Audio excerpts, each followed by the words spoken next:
Hey everybody, welcome to Warriors Bar. I'm Russ Burlingame, I'm David Murphy. I'm Zach Roberts.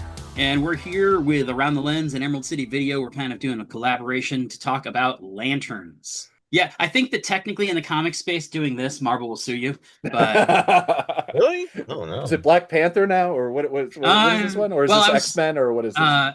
you remember when, no, you might not, but when Rob Liefeld was launching Youngblood originally through Malibu Comics, he was going to call it like Generation X or Generation Next or something. And Okay. he advertised it. And Marvel threatened to sue him because the X was so prominent Yeah, that they were like, no, that's our mark. yeah, Uh, yeah, but yeah. They own X, so yeah. so basically, you guys spent a lot of time talking about Spider Noir, and obviously you have a pretty deep breadth of experience with different comic book movies and shows, both from ECV and just from being a film person in the world. Uh, but I've been a Green Lantern nerd for my whole life, and so we're kind of taking advantage of our different levels of awareness. Yeah. I told you guys I'd share the story with us. So Yes. I have this ring. It's a Green Lantern ring, Mhm.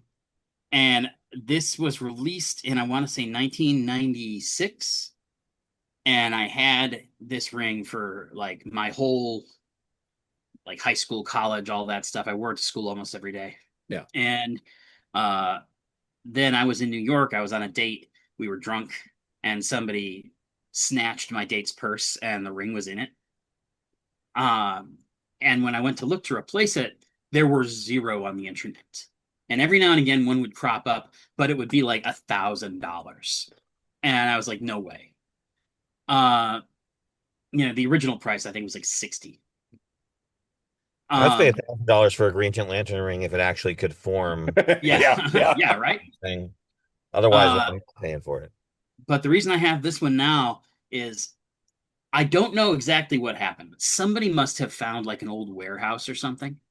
Because about a year and a half ago, just before I got laid off, so I actually had some money. I Somebody on eBay dumped like 30 of these things in varying different sizes, and it was like $200 or best offer. And so I offered him like $80, and he countered with like 92 or some random thing to get it up to 100 with shipping. And Yeah, I was like, sure, yeah. because like there's a sentimental attachment, and at the time I wasn't broke.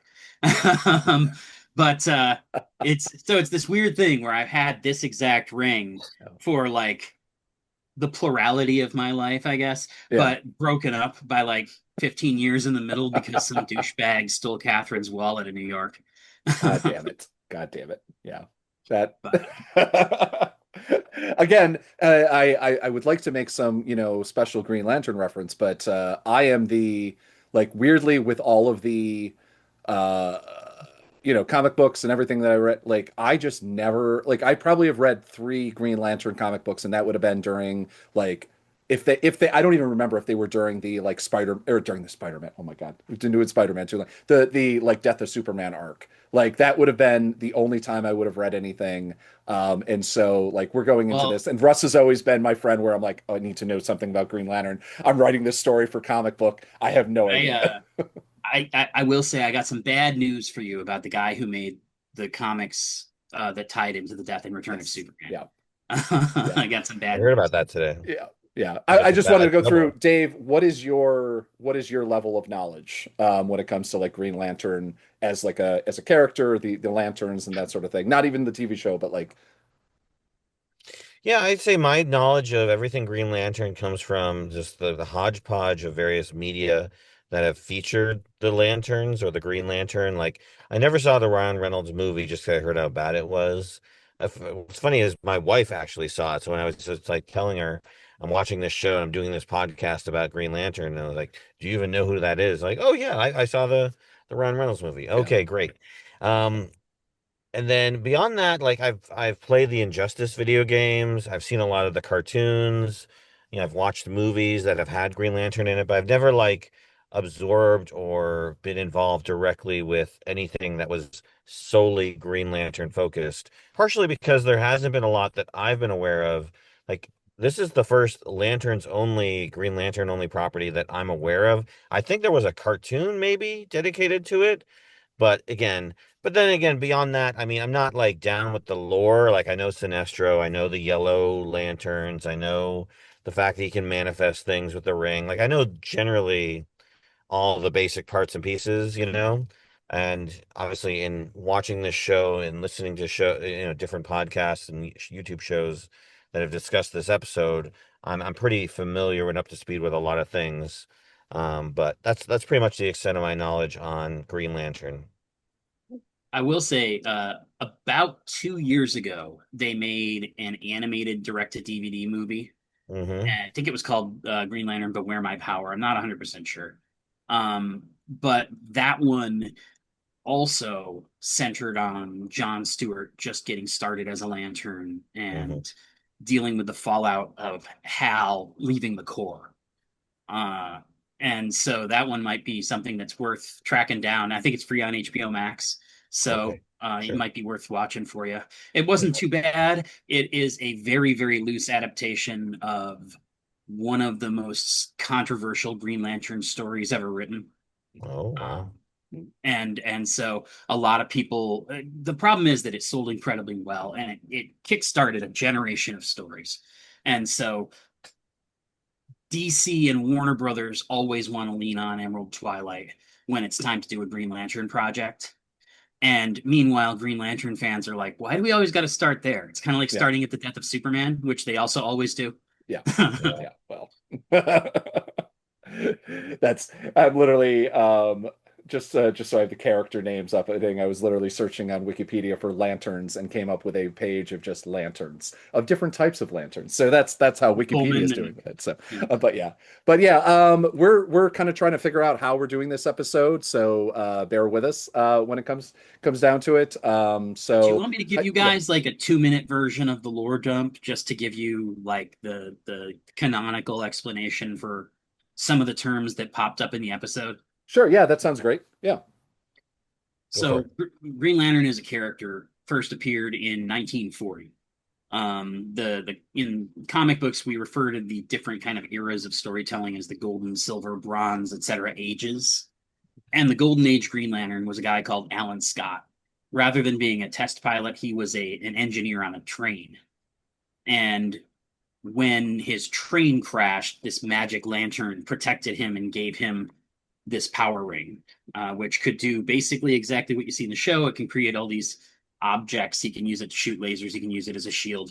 The only thing that Alan's ring did not work against was wood, which was decidedly more inconvenient in the 40s than it would be now. Um, but so that character went on for a while. He was part of the Justice Society of America, which there's an animated movie about them, and they appeared a handful of times on The Flash and Legends of Tomorrow. But really, they're mostly like to the movie-going public. They're like mostly known as the other non-Justice League team that showed up in Black Adam.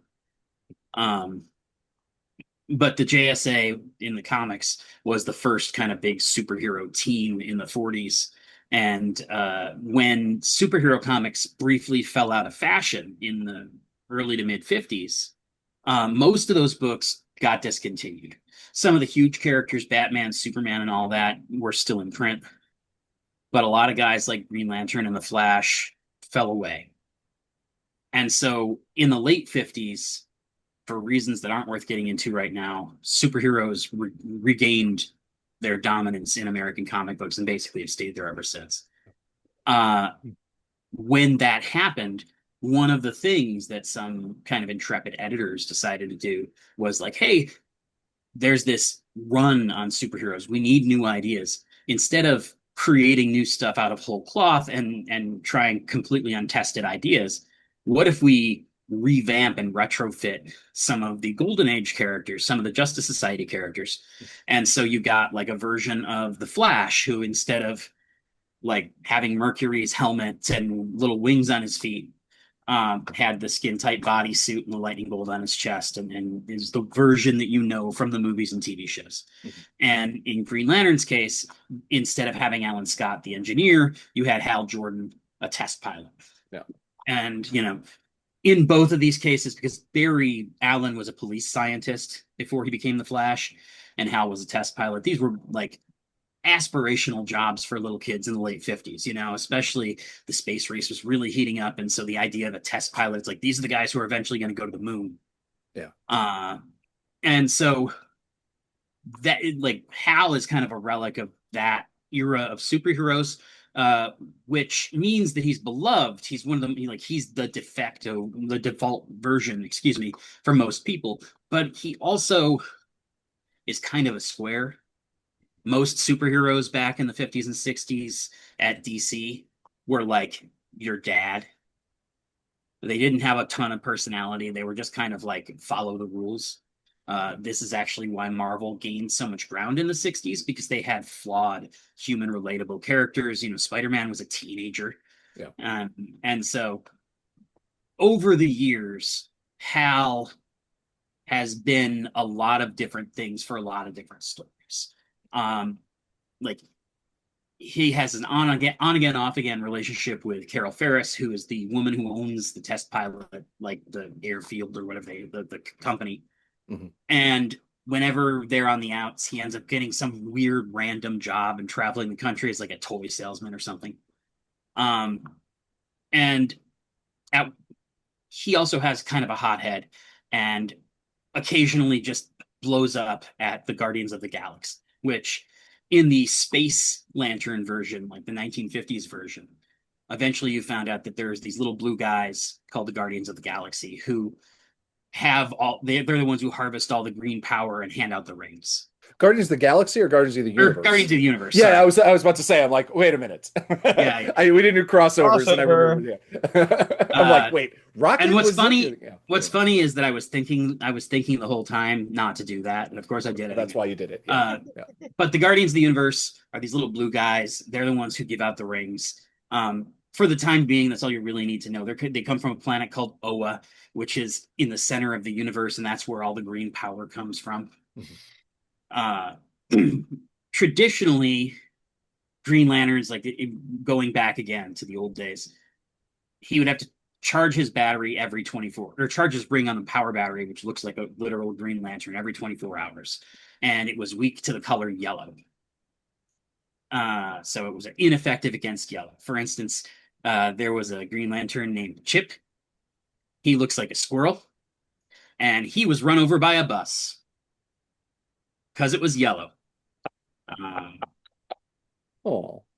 That was actually one of the first things in John Stewart's first solo series. In Green Lantern Mosaic, John was running like this patchwork planet of stolen cities on Oa, and he was teamed up with Chip, and Chip got killed in like the second issue. Mm-hmm. John was introduced originally in the 1970s, and when he came in, he was like the firebrand liberal black power Green Lantern. I think it was pretty common at that point because there were so few black characters that when you introduced a black superhero, he was always very black. Obviously you have Luke Cage and his Sweet Christmas and his afro. Black Lightning also had an afro and was very ingrained in the culture of kind of his area of the city. And so when they brought in John, it was kind of with that in mind.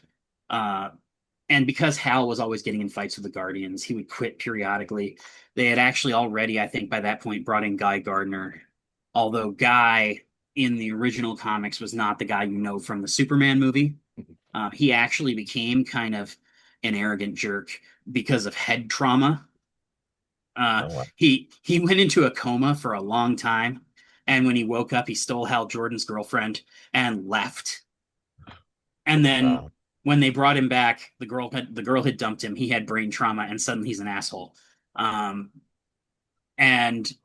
so that, like, the jerk version of Guy Gardner, who's the dominant version in every version of the media, actually originally came out of him getting head trauma from getting, again, I think hit by something yellow when he was backing up Hal. In the 90s, when they did the Batman animated series and Superman animated series and then Justice League, they were aware of the fact that the Justice League, having been created in the 50s, and starring primarily characters sourced from the 30s and 40s, was really, really white. And so John Stewart, who was not a main Green Lantern really at that point, but was a fan favorite and had had his own spin-off series, was tapped to be the Green Lantern of the Justice League cartoon. And so there's a whole generation of people a little younger than me and you who grew up with John as the main Green Lantern. Similarly, Wally West, who took over as the Flash after Barry Allen died. Don't worry, he got better. But They usually Wally do. was, yeah. I To hear be Soup's fair, I hear Soup's okay too, so yeah. yeah. To be fair, in Barry's case, it actually took 20 something years Yeah. and another universe reset before they brought him back from the dead. That's longer than most stay down. Um, when we were kids, they always used to say the only people who ever stay dead in comics are Uncle Ben and Bucky Yeah. and Jason Todd. But now Bucky and Jason Todd are both alive and both basically the same guy in different comic universes. It's really weird. Uh, but so John has become kind of the second lead in Green Lantern since the 80s, but he took on a higher level of urgency, so to speak, after the Justice League cartoon. And so not only do you have this thing where a lot of people really love John and a lot of people view John as the Green Lantern, but also superhero comics, superhero media are still overwhelmingly white. And sometimes you do get this thing where if you have a character who's notable and black and you go back to the original version, there's discourse around the fact that you've taken away one of the only black characters. A good example of this, actually, that's kind of weird, is Martian Manhunter. And Martian Manhunter is green. He's a shapeshifter. And in the olden days, his secret identity was this Gotham City police officer who was white. And then later on in the Justice League cartoon, he was voiced by a black actor. And then in Justice League and Smallville, his alter ego was black. And now it's just kind of accepted that Martian Manhunter is a black coated character, even though really he's got green skin. Yeah. He's also one of those guys, I feel like if you're on Reddit or whatever, anytime there's like an unexplained black character, it's like that's Manhunter. Just Yeah, like yeah, anytime there's a redhead or there's a whatever, like the number of characters yeah. in the last Spider-Man Brand that New was Day. that yeah but in Brand New Day that like the redhead or there's a girl with like a bleach streak in her hair. It's Yeah. obviously Rogue. But yeah, anyway. So But so in any case, like this is how we got to kind of where we are with Hal and John kind of jockeying for position. There are actually a lot of other popular lanterns and even a handful of Earth lanterns, despite the fact that Hal slash Alan, depending on if he counts, was the first Earth Green Lantern in story. mhm. Uh, Hal becoming the greatest of the Green Lanterns has now kind of recast humans as uniquely suited to the job. And so there's like 7 or 8 human characters who either are or have been Green Lanterns at some point since 1970-ish. Some people only did it for a little while. There was actually an actor who was playing Hal Jordan in a movie who ended up getting a ring for a minute, and that was mostly for the bit. But and there's a lot of popular, like if you watched the 2011 movie, there are a lot of characters that showed up in that for their 15 seconds of screen time Yeah. who are beloved by Green Lantern nuts. But I don't think that we're likely to see any of those until maybe the end of the season. I don't get the impression they're in any rush to get to Oa in this show. Yeah. And so we right now, I think that the background that I just gave you probably brings us pretty much up to date with one thing that is notable, and I'm going to end up touching on this later. Despite his roots as like a Black Power activist, in the 80s, John Stewart went through some really traumatic experiences and became kind of a dour guy. Yeah. And when he came into the Justice League cartoon, they took that kind of very sullen demeanor and said, like, okay, we can't explain this whole thing about the planet that blew up in the comics. What would make him this like much more sour, straight-laced kind of dude? And they're like, what if he was a Marine sniper who with PTSD? There And you go. so since the cartoon, and especially during Jeff Johns' run from about 2005 to 2015, Mhm. John's past as a military sniper has completely dominated every other aspect of his personality. Yeah. And so that's definitely like that's kind of the missing piece here. I was like, oh, we're kind of Yeah. caught up, but it's Yeah. like no, because like Black Power John is not in this show. Yeah. Yeah, no. This which I guess brings if we want to just jump right into the start of the Yeah. episode, we're going to kind of like summarize and talk about it as we go. Yeah, so we open up in a suburban home with a couple kids, African American kids. They're watching TV and they're very paranoid that somebody's going to come home. Very clearly, dad is going to come home and they're not supposed to be watching TV. And but 60 Minutes is on and Hal Jordan is basically coming out to the world as Green Lantern, or Green Lantern is coming out as Hal Jordan, whatever you want to consider it, and it's a standard thing.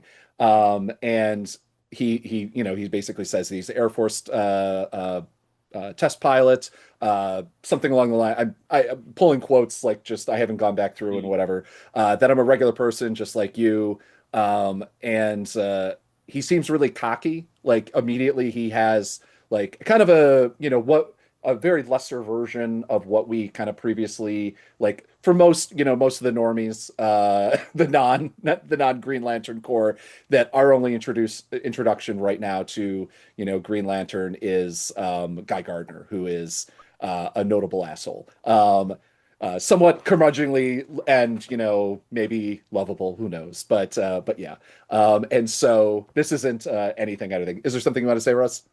I think that the parallel that you'd probably want to draw is like a Han Solo type of Yeah, character. yeah, fair. He's not kind of belligerent in the way that Guy is. He's not arrogant in Mhm. that kind of upfront way that Guy Yeah, is, but he's kind of snarky, kind of self-involved. He wears a leather jacket, yeah, and frankly, like if I'm thinking about it, choosing 1986 as the beginning of his career here yeah. probably was a conscious thing because like right around the time of the crisis, which was a big story in the comics in 85, 86, Mhm.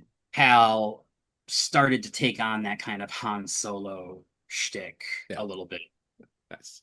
Yeah, I mean, yeah, cocky or Well, confident, whatever, it's always Mhm. your choice on whether Yeah. what that is. Obviously, I always have a difference between cocky is like you don't have the ability to fall through, go through with your confidence, Yeah. and confidence is a different thing. And obviously, he's Hal Jordan. He has ability. He's not afraid. Are you afraid? No, is the kind of Mhm. common thing. There's a theme that they're running through here. Um, and so Dad comes home very, intimidating. He's in Marine U.S. Marine camo. Dave, you want to any notes on the camo? Is it a correct? I think it was correct. I mean, Yeah, I know. I believe this scene takes place in the 90s. 80s '96. or 96. Okay, yeah. I'd have to double check just to Yeah. make It sure that it's looks period based on accurate. my, trading cards that I had. It looks right. The 60 Yeah. Minutes program looks spot on, and it looked like Yeah. a legitimate 60 Minutes program. So Yeah. kudos to the production team for Yeah. making a legit looking 60 Minutes episode. The timeline of this, which is largely established in the show, but we're missing one piece that hasn't been officially set on screen yet. Yeah. Hal became Green Lantern in 1986, came out to the world in 96, which is where our episode starts. Mhm.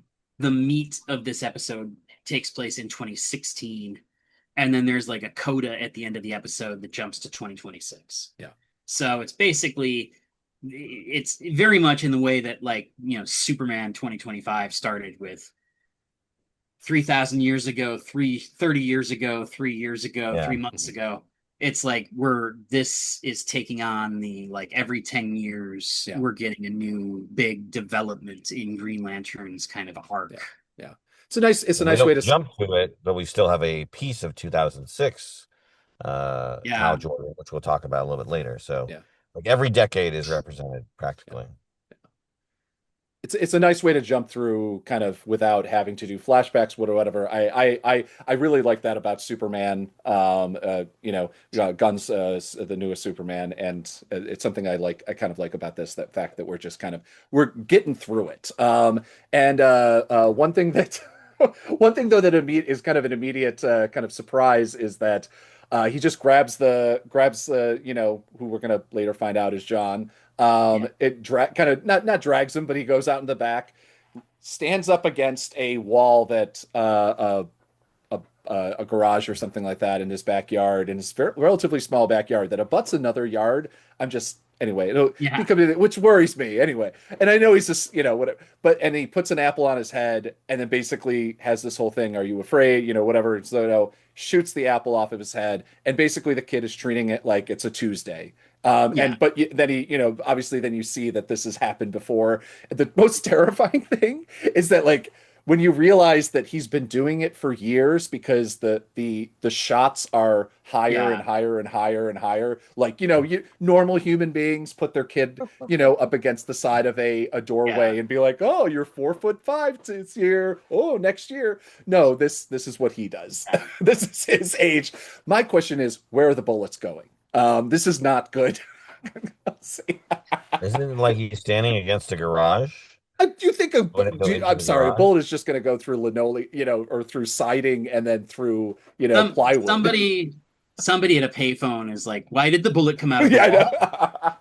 I know. Yeah, it's like how Sorry. can he have done this for Yeah, years yeah, and like the police aren't called to the house yeah, like yeah, all yeah. the time? Black man shooting Yeah, in his yeah, backyard, totally normal, totally fine in the mid '90s. Not a big deal. Yeah. Yeah. Anyway, It's interesting.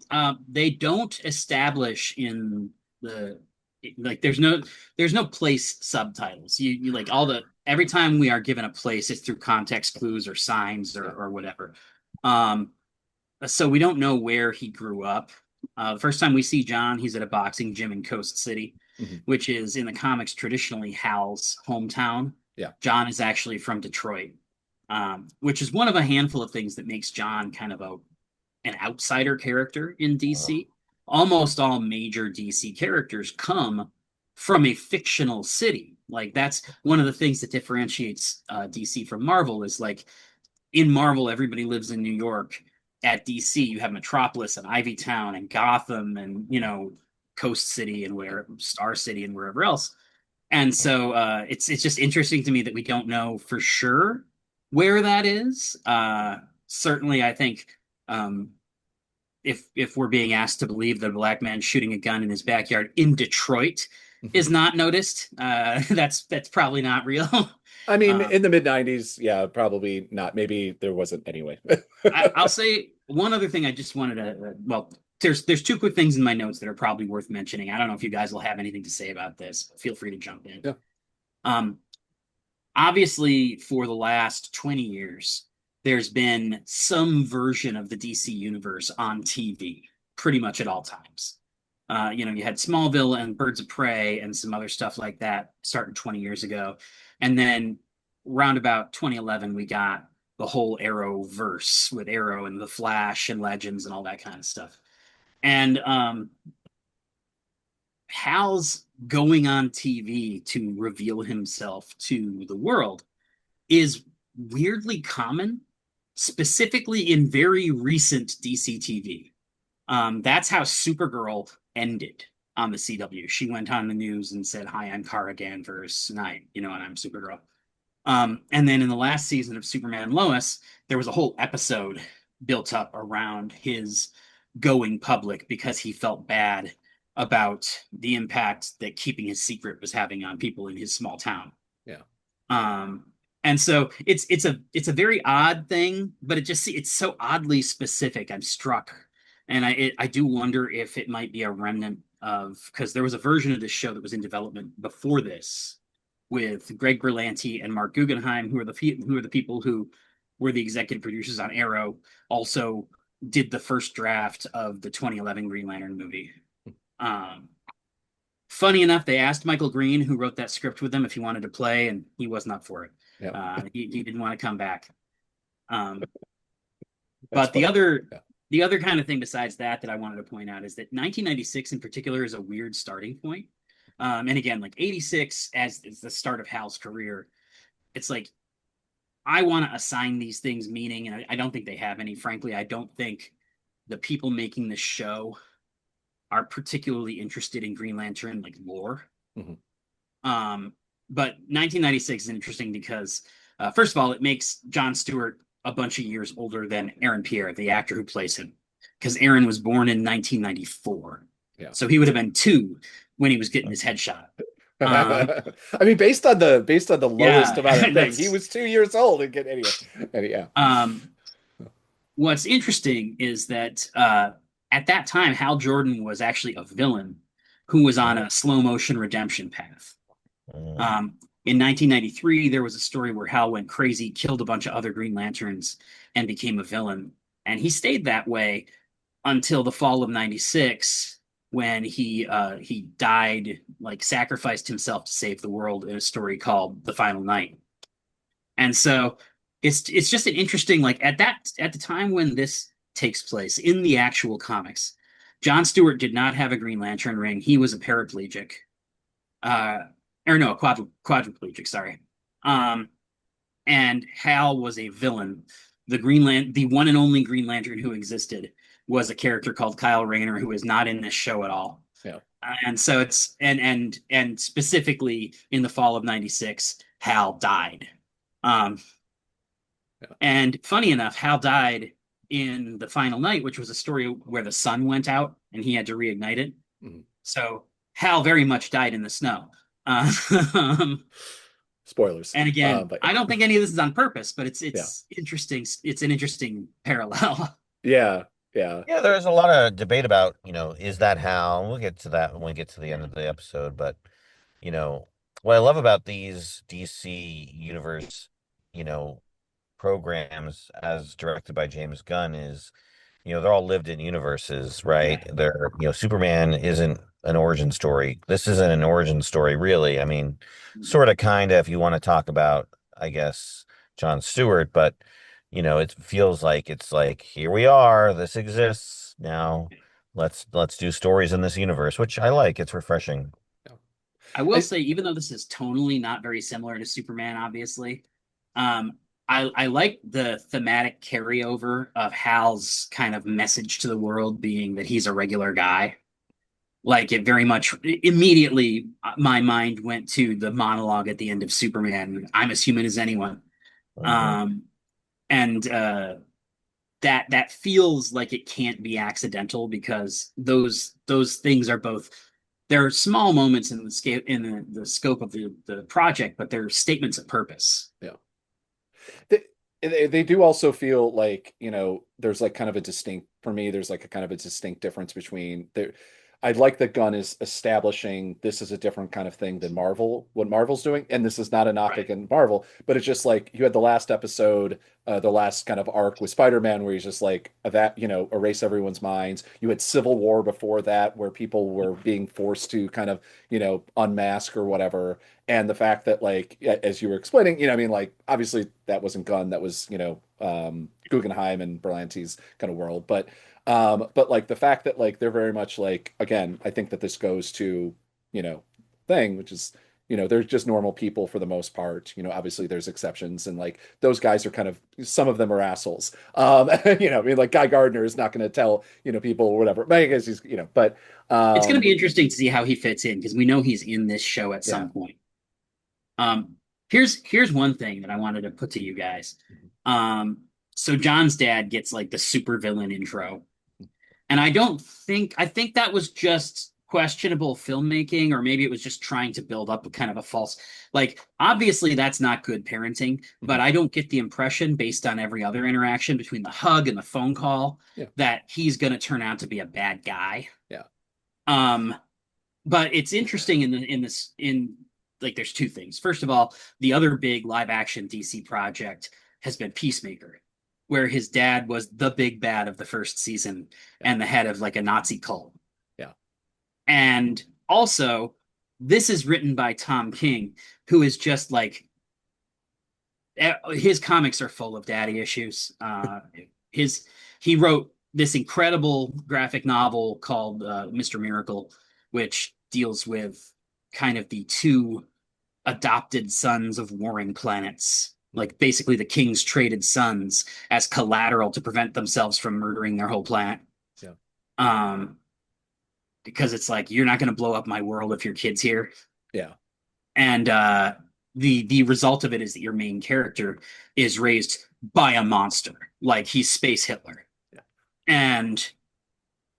and so the like it's really interesting. Like, and that, by the way, is going to be an animated series on HBO, so watch that when it comes up. Space But Hitler. like, So... yeah, No, no, no. That is going to be on HBO, but it's Harry yeah, Potter. But yeah. But so in any case, like, I thought I'd put it to you guys if you kind of clocked that the fact that like we're in a kind of sea of bad dads here. And like the other side of that coin is that Hal doesn't have a dad because his dad died when he was 8 years old.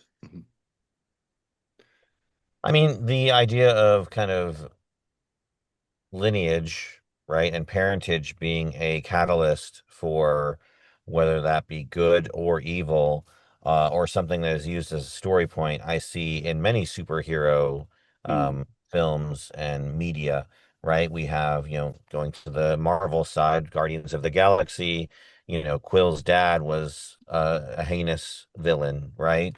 And so I think that's a very well-worn um, trope, if you will. And if they decide to utilize that in this film, or I'm sorry, this TV series, I wouldn't be surprised. Mm. But nothing of the father in this gave me vibes that he's gonna be evil. Mm. One of the commenters on one of the YouTube channels talking about the father mentioned the idea that maybe this was like he was a lantern um possible person, and he lost the opportunity, and he's training his son to have no fear because he wants his son to be the lantern he couldn't be. And I thought that's a pretty viable theory, if That's they a decide to go that route. that's a very interesting theory, especially because in the comics there have been a lot of characters like that. Guy Gardner was indisposed in some way. Either he was in the hospital or something happened and he couldn't get the ring. He was actually the ring's first choice when Hal got it. And so Guy has always had this kind of Napoleon complex about the fact that like it should have been me. I should have been the one everybody thinks is the greatest ever. Um, and that kind of also explains some of his jerky behavior. Uh, but also the thing you're describing and the thing that commenters describing is basically the plot of Shazam, right? Like Yeah. Mark Strong's character in Shazam uh, was picked up by the wizard and offered the power, and he failed the test and was kicked out, and then spent the rest of his life trying to find the wizard and steal the power back. Mhm. Not saying that John's dad is the bad guy, but like just setting him up as a potential Lantern recruit who, for whatever reason, washed out, certainly feels of a piece with some of those other stories. Yeah. I mean, I think we can I think we can comfortably say he's not the best guy. Yeah. Because if you're shooting an apple off your Getting a kid's Dad of the head, Year award, that's for sure. yeah, no. Also, I mean, I don't know that much about guns, but like, John's a sniper, canonically, but he uses a sniper rifle. I kind of feel like when you're playing William Tell, a Desert Eagle isn't the gun to do it with. Like, I mean, uh, yeah, at night in the backyard, with yeah.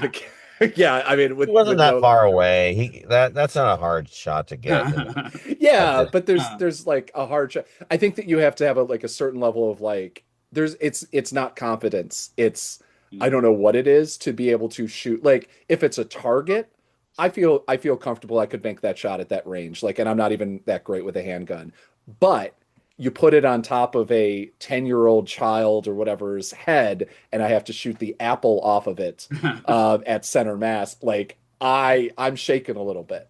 Like, and the fact that he's not doing that is a level of sociopath that whether or not, I mean, all our parents have different levels of issues. They're all, but like that's I can only speak for mine, but I, I don't know. these are also two. I don't think these are in my notes, but these are just funny things that occurred to me as we were talking about this Mhm. stuff. I mentioned Mark Strong, the bad guy from Shazam. Mhm. Uh, Great actor. He's been in a bunch of stuff lately. He's really having a decade. Yep. But Mark was also Sinestro in the Yep. 2011 Green Lantern movie, which is just an odd, random coincidence when we're talking about this stuff. Yep. But also, um, I mentioned that John is from Detroit earlier. Uh, Detroit is referenced over and over again, believe it or not, in Krypton, a show set 200 years ago on the planet Krypton before Yep. Superman was born. Um, because there's a time traveler wearing a Detroit Tigers hat who shows up in Krypton. Um, and Krypton starred Aaron Pierre. Aaron Pierre, who plays John Stewart, was one of the I won't say bad guys. He was kind of a nebulous guy, but he was one of the antagonists in the first season of Krypton. Yeah. Terrific show, by the way. I would highly recommend it. Again, I think it's free on HBO right now. Um, the cast is excellent, and it's one of those things, very much like Lanterns, that I think is improved if you go in with no expectation that it's going to conform to anything that you might have Yeah. going in about the characters in question. Yeah. Let's jump back in. So we're back. Now we flash over to the to boxing gym. John Stewart is all grown up. He is Mm. Aaron Pierre, an older now, at least a little bit graying. Hal Jordan picks him up, and it basically seems to be like teasing him. I'm late. Aren't you going to say anything? And Mm. kind of teasing him that obviously they have a rapport. It's immediately tells you that like they're not huge fans of each other. You don't have to Yeah. do anything else on that. They're driving down a mountainous road, and Hal basically just goes and just hands throws the ring on the front dash of the car, and basically rolls out and kind of says, "Go." Obviously, it's a challenge. They've training and that sort of thing. John manages to save himself, luckily, by basically implies later that he bubble wraps himself, destroys the beautiful car that they were driving in, unfortunately. But Hal reappears in front of him via the ring. Doesn't know what year it is. It's a hologram or it's a something. They kind of explain it. It's obviously it's 2016, and he is the consciousness of Hal Jordan, basically a digital backup, one as From we might call it from now. The 1996. cloud, one might go in the green cloud 2006. in 2000. Oh, it's Oh, yeah. 2006. Sorry, from 2006. I was saying he doesn't know what year it is. It's 2016. Yeah. Yeah. He's from yeah, and he's a consciousness of it. Supposed to be backed up every week. Obviously, again, this is kind of really good building. I like how they kind of do this building of Hal Mhm. as a character without, was it showing, not telling, kind of doing Yeah. that thing. And supposed to tell Hal that there's hail in Rushville, Nebraska. He'll know Mhm. what that means. And then they basically finally walks the 3 miles down the road to the taco stand that they said that they were going to meet later on. Hal's taking photos with him. Obviously, he's a celebrity, and he seems to enjoy it in a way, which again, like how they're kind of building that. He's a nice guy to kids. But he's also giving looks to the kids' wives or kids' wives, Mhm. kids' moms. Yeah. So yeah, we're kind of building this character here on who he is and everything like that. You say.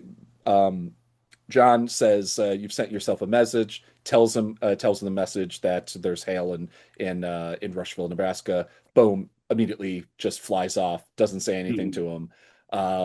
And um, yeah. And so now we're at we jump to the football stadium where basically Rushville, Nebraska is, and the sheriff is Kelly Wait, is that the sorry, I forgot if that's the actress's name or the it's Carrie Kane. It's Kelly McDonald, who is a fantastic actress. Yeah. I am so happy to see her in this, because she's so good in everything. She was in, you definitely recognize her from No Country for Old Men.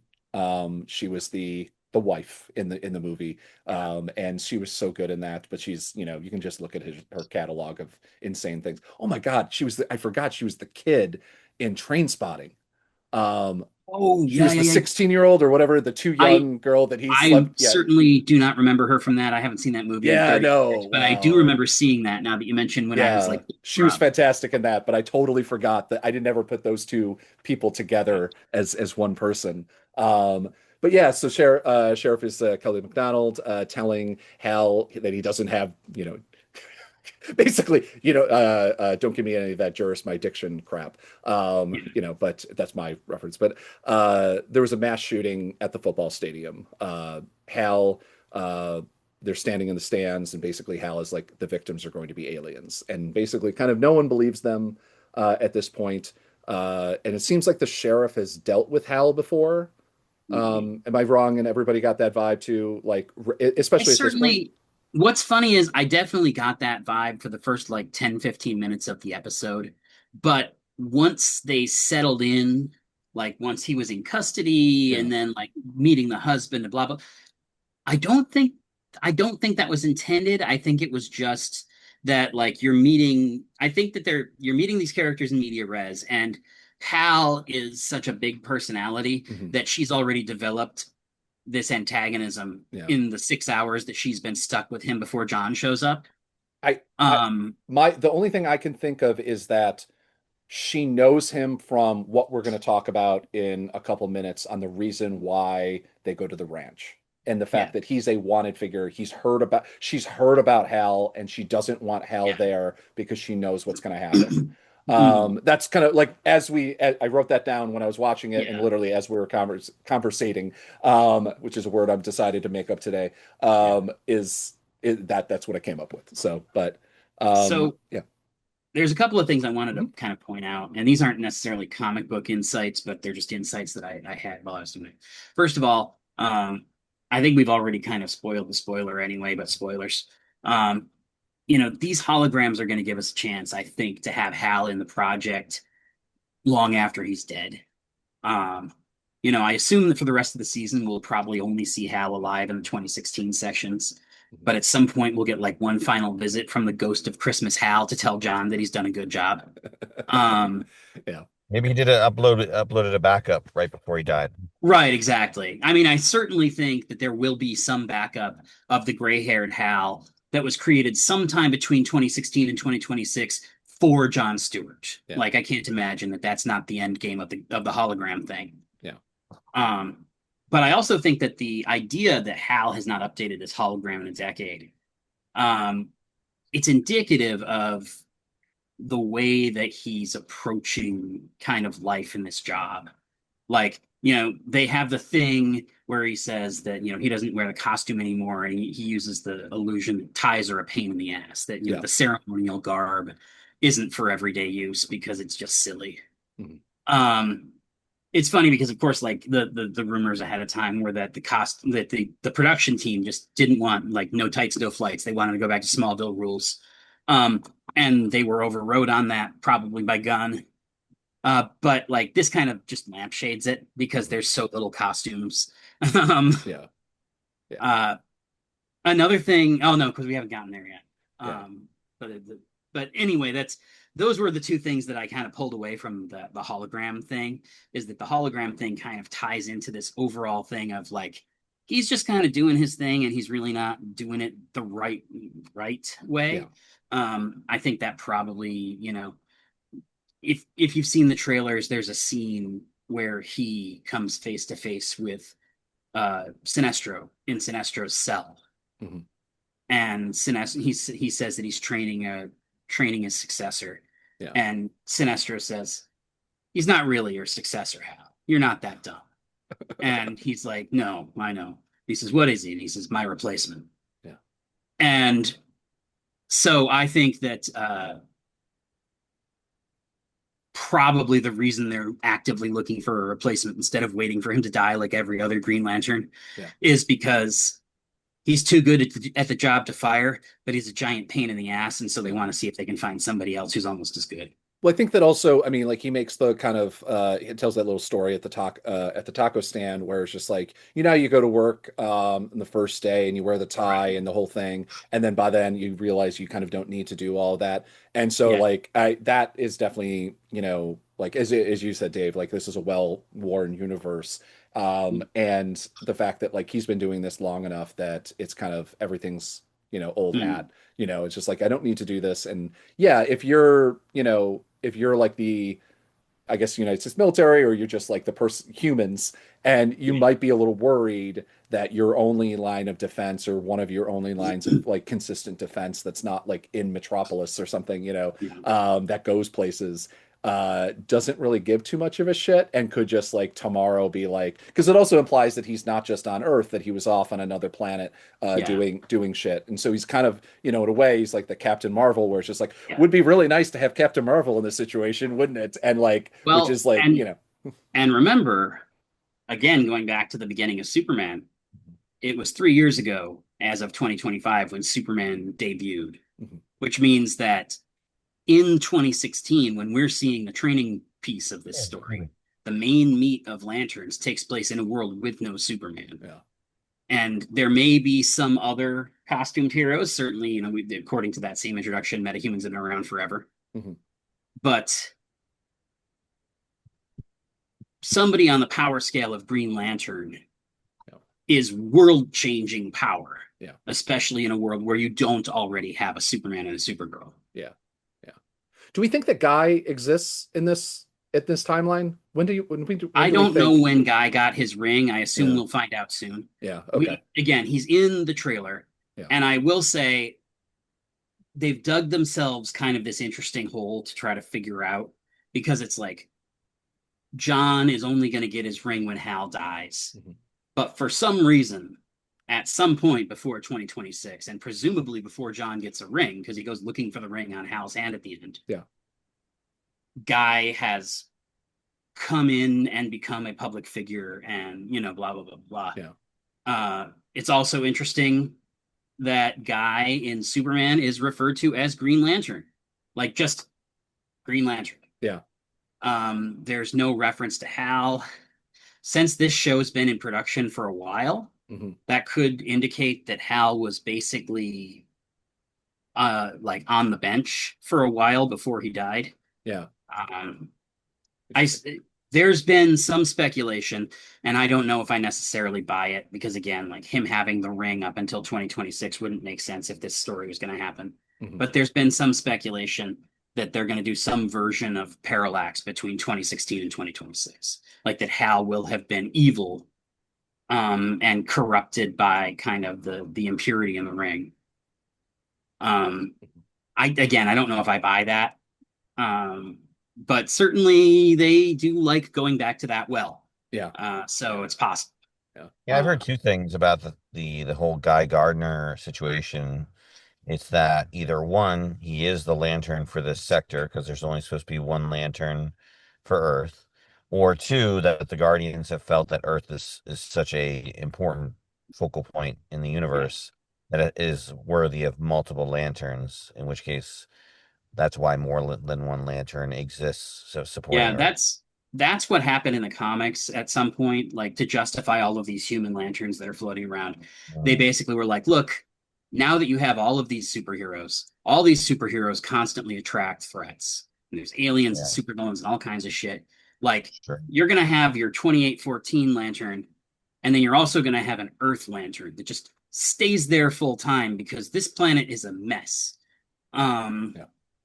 and so very possible that that's Guy's role, but that still leaves the question open as to why it's not John Stewart's role, since John was training 10 years ago. Mhm. Maybe we'll find out.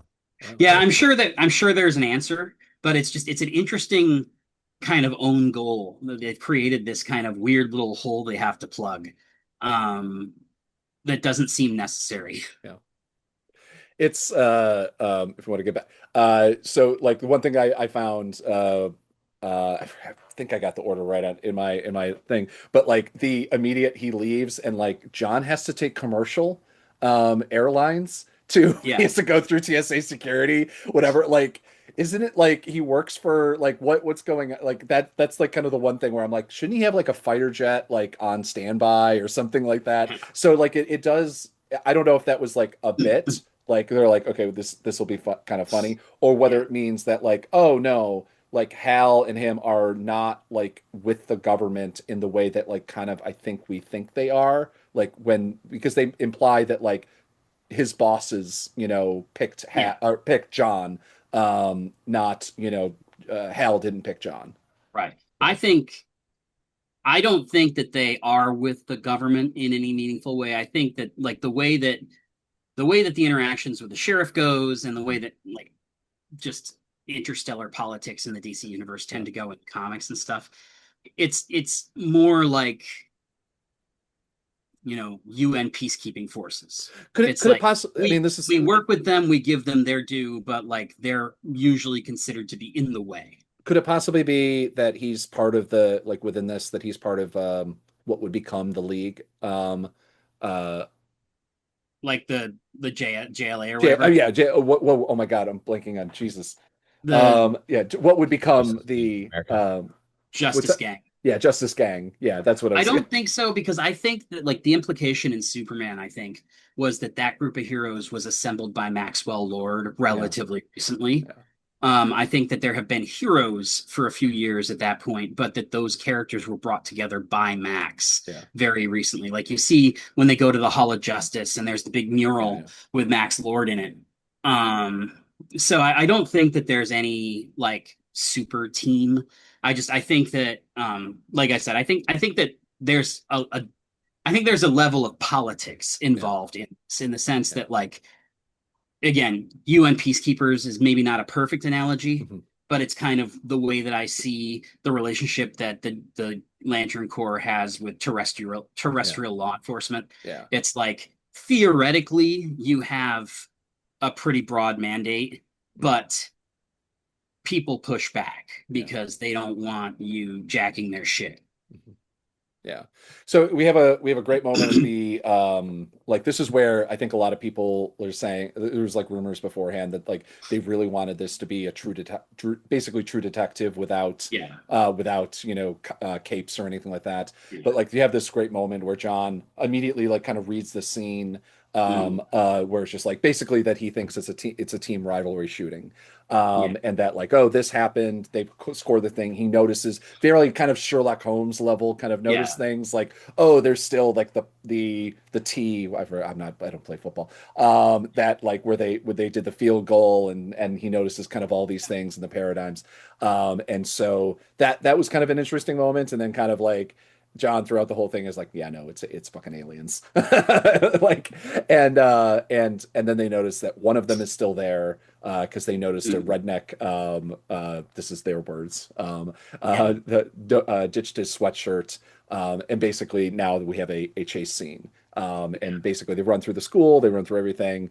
Alien doesn't seem to have any like necessary special powers. He's just kind of a dude.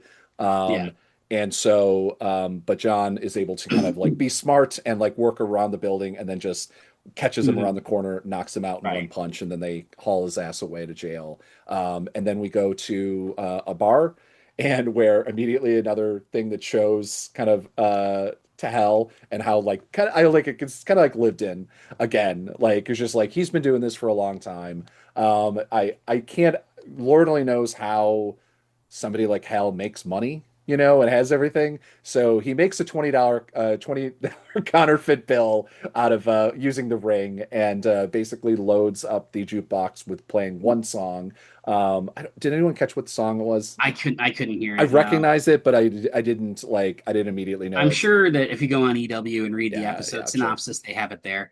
Yeah, Yeah, but a commenter mentioned it, but I can't remember the name. yeah, it doesn't. I mean, it doesn't seem to be significant other than after listening to it once, it's kind of annoying, and I think that was like the entire Right. purpose of it. Well, and Like, I it's also think because it was like a female singer and a piano song, and like yeah, it's kind of like it's not the vibe for the yeah, dive bar that they're in. most certainly not. Like, bunch of Especially guys not on are repeat, you know? yeah. Oh yeah, It's like I the enjoy any song once, but once I hear it over and over again, yeah, yeah, I don't yeah, care if yeah, it's the best exactly. song on earth. Yeah, I'm gonna get tired of it. And that's yeah, what he was doing. He was, yeah, trying to be annoying on purpose in yeah, order to get into a bar fight. Yeah. Exactly. Yeah. I mean, he's basically trying to get everybody in. And um, sorry, I'm just trying to catch up where we are.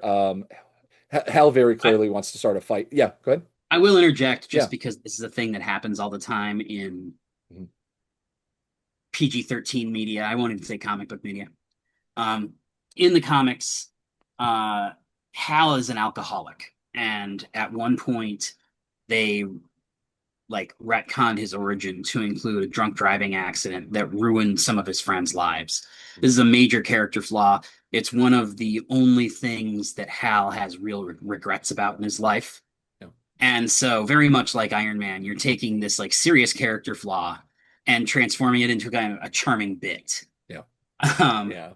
A I lovable mean, alcoholic. A lovable I yeah, will say though, like you have, many other, but obviously it was the same thing with, with Iron Man and having, whatever, depending on whether you go watch the movies or, a more serious problem that Iron Man had in the comic books. But is the fact that like, at least like most superheroes have like an ability to metastasize things.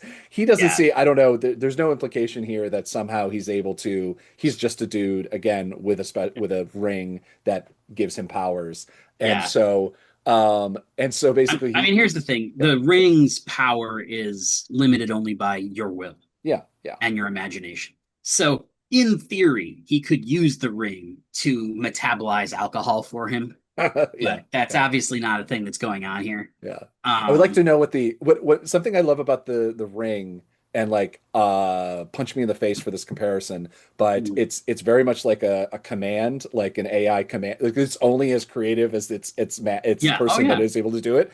And yeah, again, I'm so that's sorry. I'm so sorry for that comparison. that's Um, actually but something that has been, and again, I kind of alluded to the fact that Hal is kind of a square mhm, in the comics, yeah.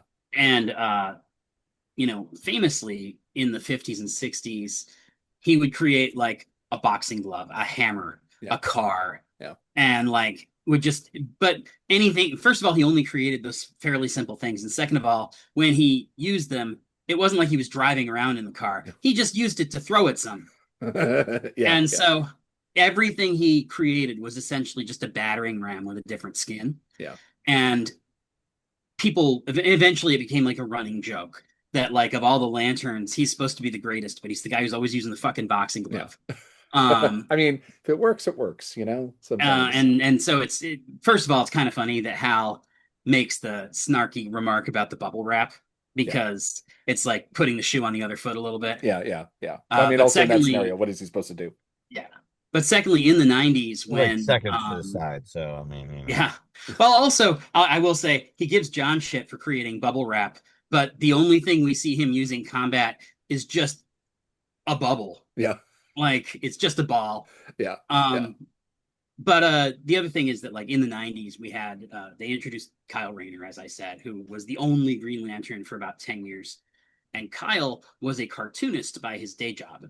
And so he would constantly be creating these crazy elaborate constructs with his ring. And that's when they really kind of drilled down into exactly what you're talking about in terms of the ring. It's always powerful, but it's only as creative as the person wielding it. Yeah. Yeah. I think the most creative thing Hal ever did was that he was fighting somebody who had like yellow energy blasts. This was in a book called Ganthet's Tale by Larry Niven. Larry Niven's a very famous science fiction author. Did not do a lot of comics. This, in fact, might have been the only one. But he wrote this Green Lantern story called Ganthet's Tale, and Hal's fighting somebody who has yellow power. And rather than a brute force workaround, which is usually what he ends up doing, it's like, oh, I'll have a truck and it'll dig up the earth, and then the earth will be a shield against your blasts or whatever. Yeah. Hal shoots himself backwards at light speed and color shifts the spectrum so that by the time the bolt hits him, it's not yellow anymore and he can just deflect it. And it's like, Cool. that's the most creative thing you ever did with that ring, and you didn't make anything. Yeah. Hey, if it works, it works. Yeah. I mean, that's the whole point. But yeah, so he going back to where we are, and it's he basically, it very clearly he's trying to get into a fight, and it's pretty clear he wants to go to jail. He takes off the ring, hands it to John, and then he wants to go to jail so that he can basically have access to the redneck alien, whoever he is. And so there's a lady at the bar who is very clearly trying to pick up John. It works. They have sex, which somebody commented be like the difference between Marvel and DC is that DC's superheroes fuck. And I was like trying to think about it. I'm like, yeah, it is weird because like it's not like it wouldn't happen. But I Right. can't think of a single Marvel character that ever even has like implied, I mean, like literally Captain America, Yeah. like, I mean, I like, mean, it's funny because like I think it was I can't remember. One of the great directors mhm, had made some comment about how superhero movies generally are sexless. mhm, Uh, Um, and this was at the height of Marvel Mania, and the only thing anybody could kind of point to be like, oh no, there was sex here ish, yeah, was like uh Superman and Lois having foreplay in the tub in Batman v Superman. yeah, yeah, Um, so it really like superhero like movies and shows in general are pretty chaste. yeah, And again, I think it's mostly just a factor of everything being PG-13 and yeah, as like audience friendly as yeah, possible. This yeah, show is just obviously not PG-13, and so yeah. you can have that. Yeah. It's just funny because like the current yeah. like the current direct comparison is Yeah. basically Tom Holland and Zendaya, who are Yeah. literally fucking married, and Yeah. they went so far they're like, no, they can't even, like, the only kiss that they have, it was literally sexual assault. It's basically another girl who he kind of had like possibly a thing for a second, forcing, yeah, anyway, it was Yeah. very weird. Anyway, that's Yeah, I was I gonna say for this show, I mean it's TVMA, right? So Yeah. obviously, yeah, they're saying the F word, they're having sex, so they're smoking, Mhm. right? Yeah. So I'll be interested to see like how far they take that over the course of the series, whether or not they're going to be showing more graphic deaths or Yeah. I would say more creative ways to use the lantern powers, I guess, that are more violent in nature, or just going down more adult themed stories. Yeah. I mean, we. Yeah. This feels like before we get into the next chapter of the Mhm. story, this feels like where I like to interject a major issue that I have with the show, Mhm. and I alluded to this earlier, which is so much of the iconography of this show, including the setting and the conflict with the locals at the bar and stuff, feels ripped from Gerard Jones's run on Green Lantern in the early '90s. Mm. And Gerard Jones, prolific writer of both comics and books about comics in the '90s. Um, I've never liked the guy. He was really rude to me when I was 13. Turns out I might have just been too old for him because he got busted in 2018 for possession of child sex abuse material on Oh, his laptop in a Starbucks. oh, He was using Starbucks internet to access it, which is how he got caught because he's a fucking idiot. Um, uh, but like, I don't I think that what they're going for here is a riff on Dennis O'Neil and Neil Adams' classic 1970s Green Lantern, Green Arrow, Hard Traveling Heroes arc, where Hal and Oliver Queen, the Green Arrow, kind of traveled the countryside and saw America, and they showed one of the Guardians like what Earth is like. Um, and the thing is, like, Oliver was essentially a hippie, and Hal was a cop.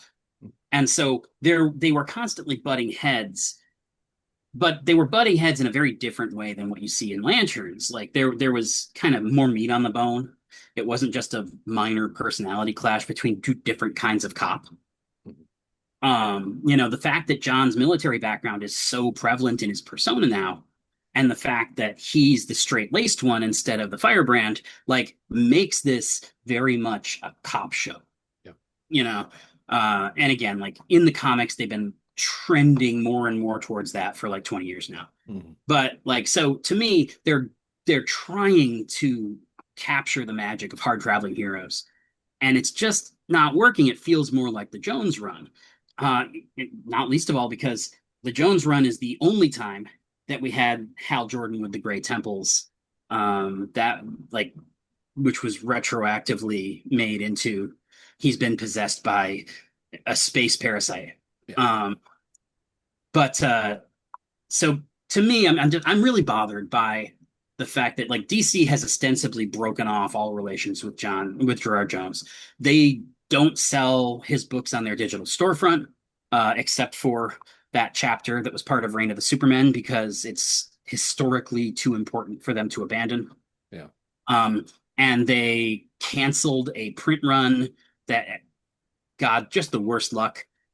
They were finally reprinting his run on Green Lantern for the first time ever. Yeah. In 2018.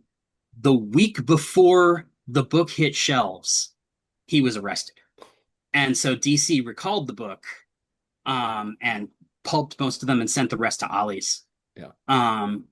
But like just the worst timing, the like genuinely like I have no obviously I don't want them to sell that book and for Jones to make money. But considering that American comic companies are not flush with cash, anytime they have to pulp a whole print run of a potentially profitable book, it's a bad thing, you know? Yeah. No, But in any case, like I also like, and we talked about this a little bit with the Suicide Squad because Nathan Fillion's character in the Suicide Squad, the detachable kid, was just the thinnest reskin of a character Gerard Jones created called Arm Fall Off Boy. And I don't like the fact that they are putting me in an ethical place where I have to decide between it's okay for a multi-billion dollar company to fuck over a contract writer who made almost nothing, or they should pay this guy who's a child predator. Yeah. Like he was only relevant in DC Comics for about 5 years ever. He did not like his Green Lantern run was not beloved. Like I don't understand why they keep flirting with this guy's material in a way that could theoretically be actionable. They might end up owing this guy money. And it's like, why? He's not a major contributor to your legacy. Just steer clear of his bullshit. Yeah. Anyway, that's my rant for the episode because I'm so frustrated that they, and again, I really think what they're going for is hard traveling heroes, but that's not what this is. This is very much The Road Back, which is the first story of Gerard Jones's run, which, by the way, hard traveling heroes, besides having a totally different character dynamic, was Green Lantern, Green Arrow. The Road Back, which is what this is the most similar to, featured Hal, John, and Guy trying to figure out who's eventually going to be Earth's Lantern. So God. I also think there's elements of the show that feel like they're left over from Mark Guggenheim and Greg Berlanti's version. That version also jumped between decades with two different lanterns as the main characters. So to me, I'm like, it feels like this is built on the bones of a lot of stolen material, which isn't great. I don't know. Again, yeah. I wanted to like the show a lot more than I did. And I think a big part of why it didn't click with me the way I hoped was because of these specific kind of battery of concerns. Because I really liked a lot of what was going on in the show. I liked the acting was terrific. I liked the dialogue for the most part. I think that they got a workable personality for Hal. Because again, he's a guy who's really malleable in different things under different writers. Yeah. There are some things that I really am frustrated by, which I'll leave for the very end, but because they're petty and meaningless. But I wanted to insert this piece here because the notion of like this feels like Gerard Jones's Green Lantern universe is worth putting in right at the top before we get too deep into the what is it? What's the county called? Sheridan County stuff. Yeah. Sheridan County, by the way, named after Tim Sheridan. I don't know why. Like, I like Tim Sheridan a lot. He's a great guy. He's a good writer. He has done a bunch of direct-to-DVD animated things for DC. And he wrote a Green Lantern miniseries starring Alan Scott. Yeah. That's his only connection to Green Lantern, as far as I can tell. Interesting. And so I'm baffled as to why, of all the creators who have ever worked on Green Lantern, he's the guy who gets a nod in the pilot. But like, I don't mind it. It's just baffling. Yeah, that's interesting. Um, but yeah, so we're now at the he takes there is a great little bit where it's just like I do enjoy the like the petty uses of the lantern ring. It feels very Right. lanterny, like my little Yeah. my Bottle cap little log. opener.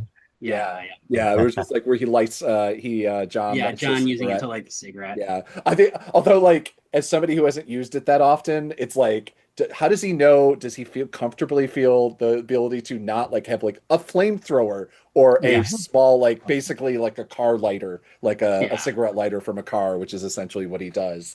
But yeah, so we cut to Hal manages to get into the fight that he wanted to get into, gets his ass handed to him by many people. Doesn't seem to be that beat up, which is something that I was kind of worrying about because there was like six like yeah, stereotypical rednecks like beating the hell out of him, and then finally cops come in. Um, and we go to the police station basically the next morning, and which is like yeah, which and the sheriff he didn't get his way. The sheriff locked him in a broom closet, which yeah, is fucking hilarious yeah. That because was fun. like I enjoy when like the small town sheriff, especially when it's played by someone as wonderful as Kelly, like is obviously smarter than like obviously smarter than these like these superheroes, Yeah, and so he basically he's being his cocky self now. Like basically they're kind of like working on bail. He's in front of a judge who seems irritated, and like very clearly they're kind of like we want to make a an example of this guy. yeah, I think somebody actually says that, yeah. and then suddenly a lawyer appears as he's talked himself into $100,000 bail. And then a lawyer appears, which we find out is the sheriff's husband. And oh God, what is that actor? Do you know? I'm trying to Jason remember. Ritter. Yeah, I'm just trying to remember where he's from. Like he's like what is? I know him from Arrow. Okay, Um, his that dad makes was sense. John Ritter, obviously. Yeah, yeah, Um, but yeah. I can't. He's done a bunch of stuff. Yeah, yeah. I I think Arrow. I mean, I was just trying to remember. He's like what one of his more recognizable thing, and I think Arrow's one yeah, of those. And lawyers representing him. Hal manages to talk himself up to a $200,000 bail because he keeps, you know, basically interjecting. trying, yeah, Being interjecting to him, lawyer. What's yeah, that? he just keeps being himself. Yeah, yeah, yeah. And I was It's like, thinking back to, you were talking about the job and him being jaded, and it's funny to know that even the job of being a superhero is still a job, and people can be jaded from it, or at least he can. That's his personality trait. But yeah, it is interesting. yeah. Well, it's I mean the funny thing is, and this is like another like very much like they are alone. Like there's no like when the lawyer ran up and I was like, "Oh, the feds are coming in, some Yeah, force or whatever." No, it's the local lawyer that they all know, yeah, and it's like the guy's like in his, very it is like he definitely has a vibe that he's a new lawyer kind of thing. I don't think he is, but it just, has that kind of, small town lawyer kind of thing going on. yeah, yeah. Um, we now basically cut to a little bit of they have to go to dinner and have a barbecue at basically the father-in-law to the sheriff, but father to the lawyer, and basically they drive up to Yellowstone Ranch, basically like huge Yeah, ranch, the big sign in front of it or whatever, and they basically are kind of looking at each other. And the moment that they drive in, it's a militia training ground, which it's funny because like immediately I'm like militia training ground, and they go militia, and I was like, oh wow, so they're going for that. It's not yeah, just rednecks with guns; it's yeah, yeah. AR-15s, target practicing, everything like that. They're whatever. Yeah, again, we have Hal brings beer and makes his uses his ring, or he doesn't actually use his ring as a bottle opener. He creates a bottle opener, a like a Yeah, yeah. standard beer opener, which I thought was funny. We discovered obviously that with whatever. I think this is the first time that we know that for certain that John is a Marine sniper. Yeah. We meet the father-in-law. It's Garrett Dillahunt, played by William Macon, who's another one of those guys you recognize immediately. He's been in a million things. Reverse. Oh, I'm Garrett sorry. Dillahunt's the actor. Yes, William. It's funny because I Uh, think I originally typed that out and then I reversed it when I realized, and so yeah. Best Anyway, known for Raising Hope, I think. yes, yeah, yeah, Which excellent show, a lot of yes. fun. But he's like one of those Oh yeah, actors he's you're been like everywhere, but 25 because things, that yeah. show went on for like 6 seasons, I figure Yeah. that's where most people would recognize him from. Yeah, no, no, certainly. And the very interesting thing that very clearly is playing kind of behind the scenes, which is, building a larger world here, is Hmm. that he has an NDA on who actually owns this house. He can't Yeah, say who owns it. It's not his house. He just lives there or is like right. running the ranch or whatever. Um, and then we get even crazier because William very clearly knows, or at least has, whether he's like the Alex Jones world or whatever, there's aliens, Yeah. type of thing. Well, But everybody knows there's aliens because Hal fair, exists. fair. But that I think that there's aliens in In our Yard midst. Town. Yeah, Yeah. yeah. It's not like there's theoretical aliens as much as no, we know there are Coming to ones around Earth. here. They're taking our gerbs. Yeah, Yeah.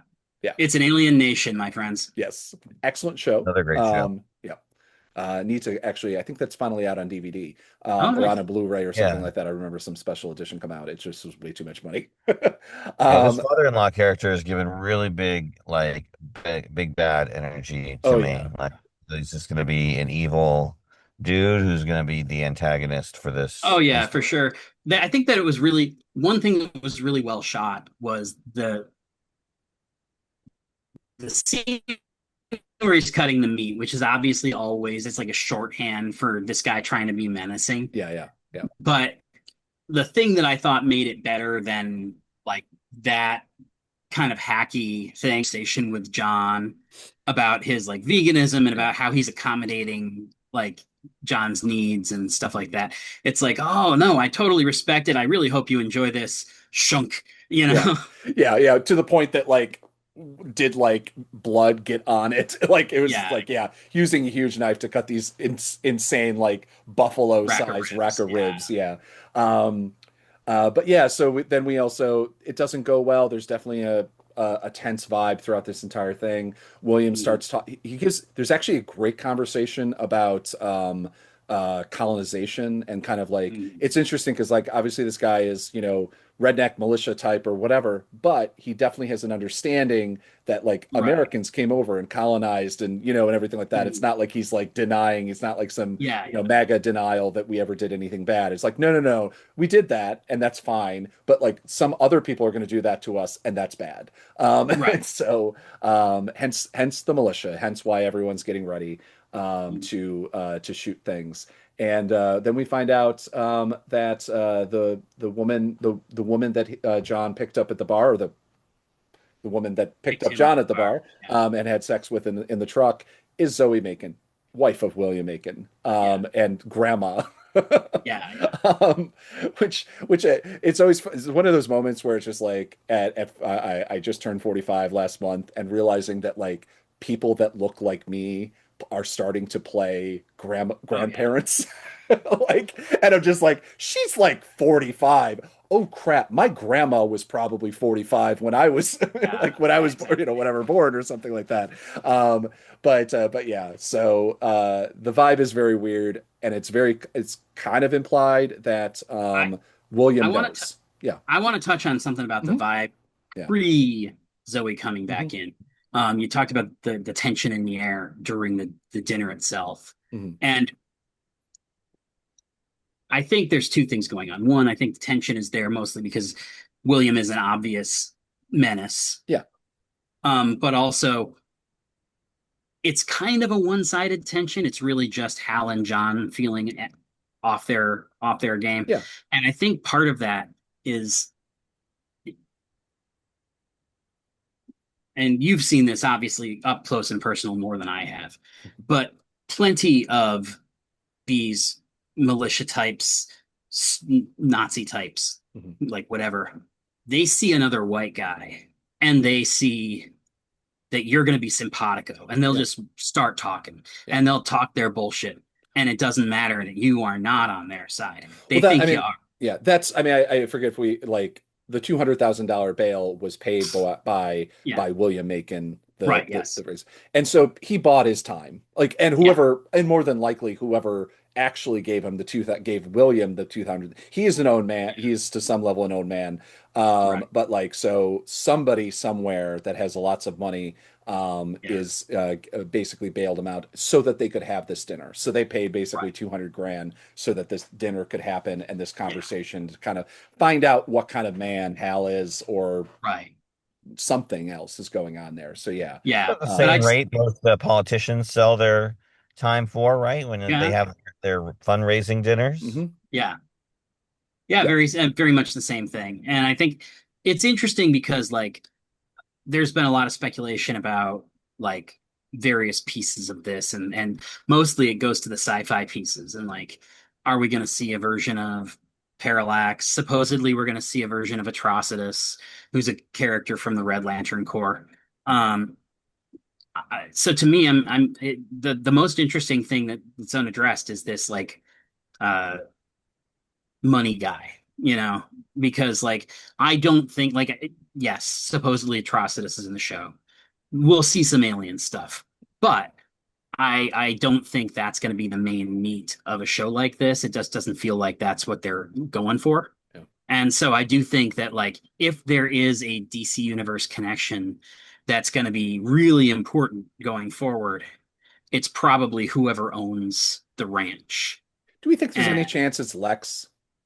I think there's a non-zero chance. Yeah. I don't think that it's Lex because I think that what they're going to do with this is that they're going to make it much more explicit that this person sees aliens the way these real life rednecks see black folks. Mhm.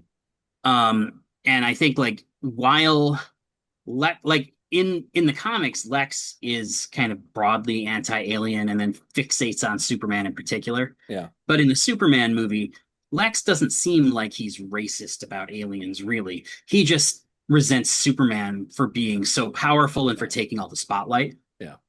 And so I don't think that this version of Lex would be that kind of xenophobe. Yeah. And two, I don't think this version of Lex would feel comfortable throwing in his lot with a guy who wears a weapon of mass destruction on his finger. Yeah. Fair. I think there's a possibility it's Lex. There's a possibility it's Max Lord, certainly. We don't really know much about Max other than the fact that he doesn't like Lex in this universe. Um, if I had to guess without really thinking too hard about it, if it's a like big DC character, it's probably either going to be a deep cut from some Green Lantern book from the 70s or Hector Hammond, who was the guy played by the Peter Skarsgård, was it in the 2011 movie? Hector Hammond is a wealthy businessman, scientist. He's very much a Lex Luthor type, Yeah. but like he gets involved with like an accident with one of his experimental technologies, and he ends up in a wheelchair with a giant head and psychic powers. Um, and so I could certainly see him like it would explain why he's definitely sure that these guys are aliens because he's psychic.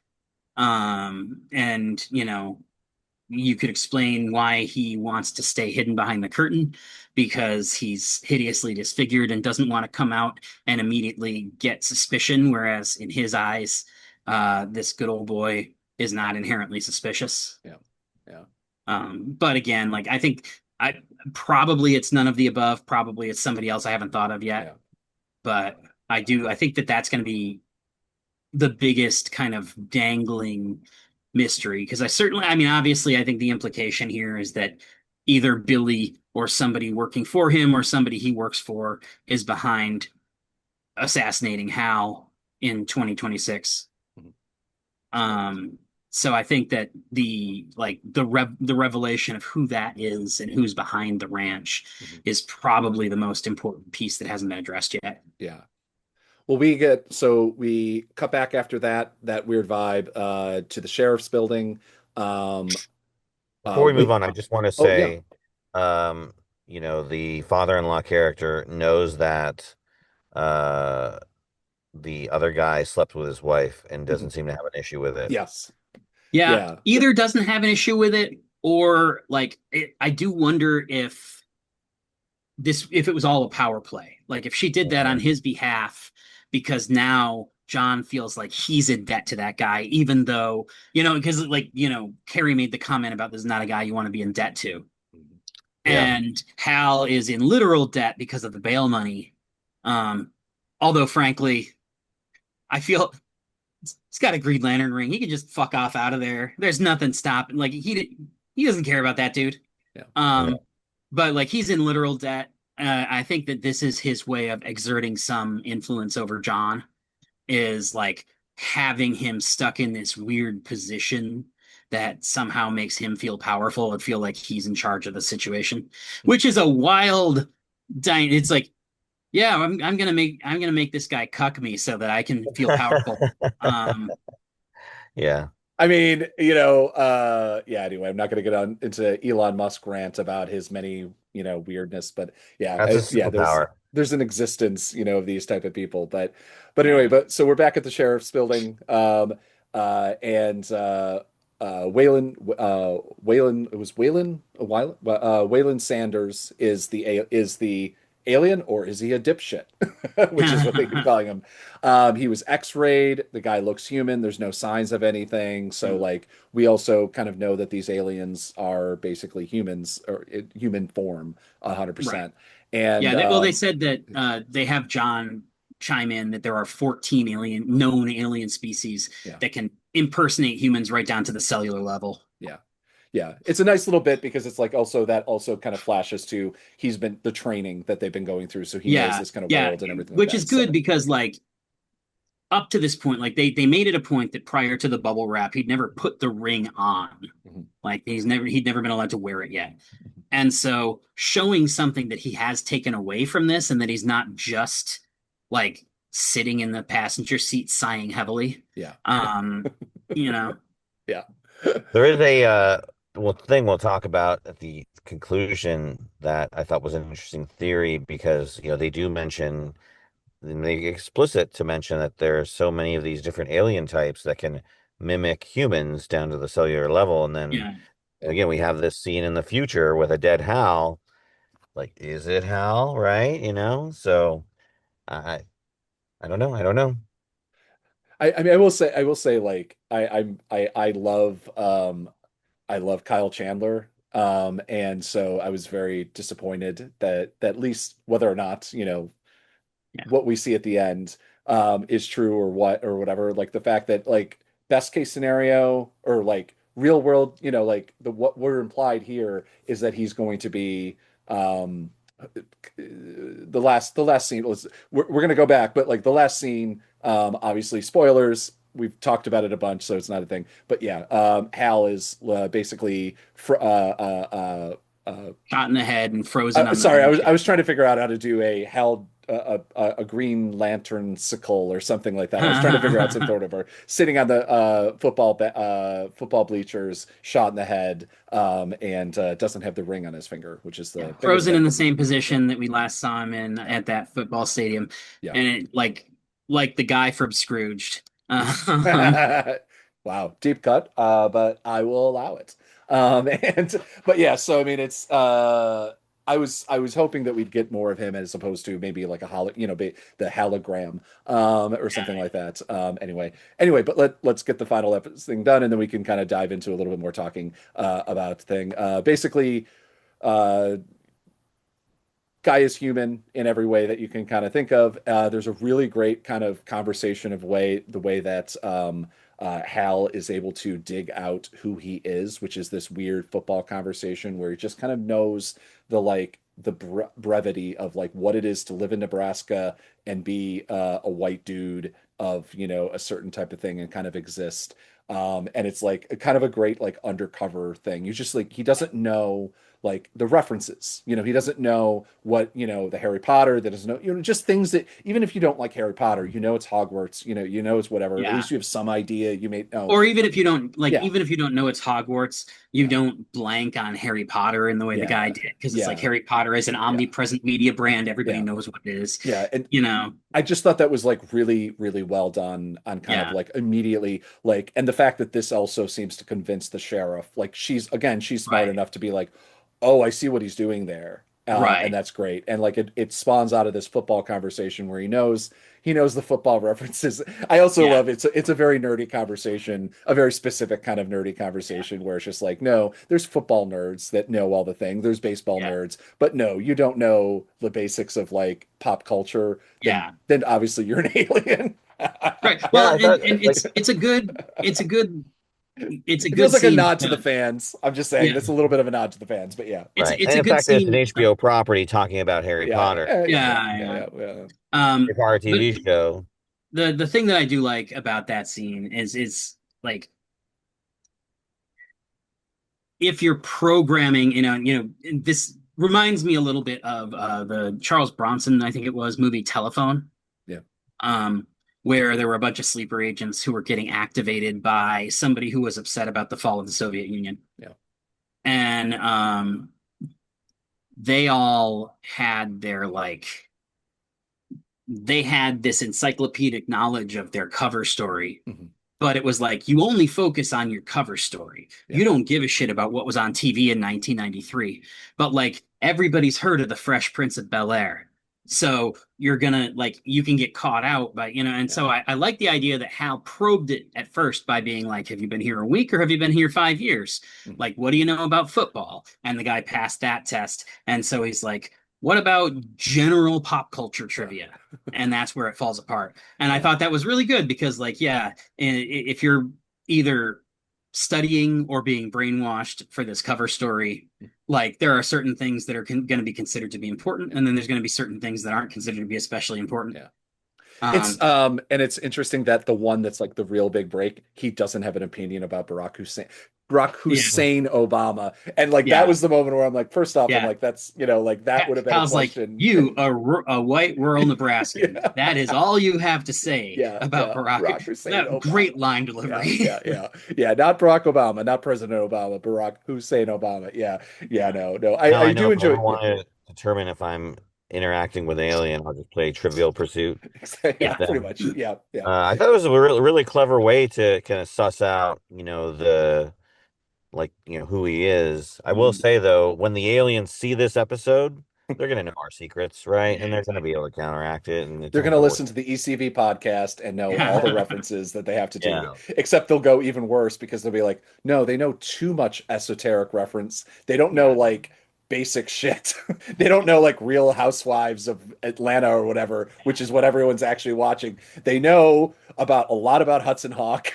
yeah. They know everything about Josie and the Pussycats. The 19 the I just 2001 see like the edition. aliens in their like prep room, before they go to Earth. Like, all right, Yeah, guys, listen, we're gonna yeah, spend a couple days just going over pop culture. All right, just in case yeah.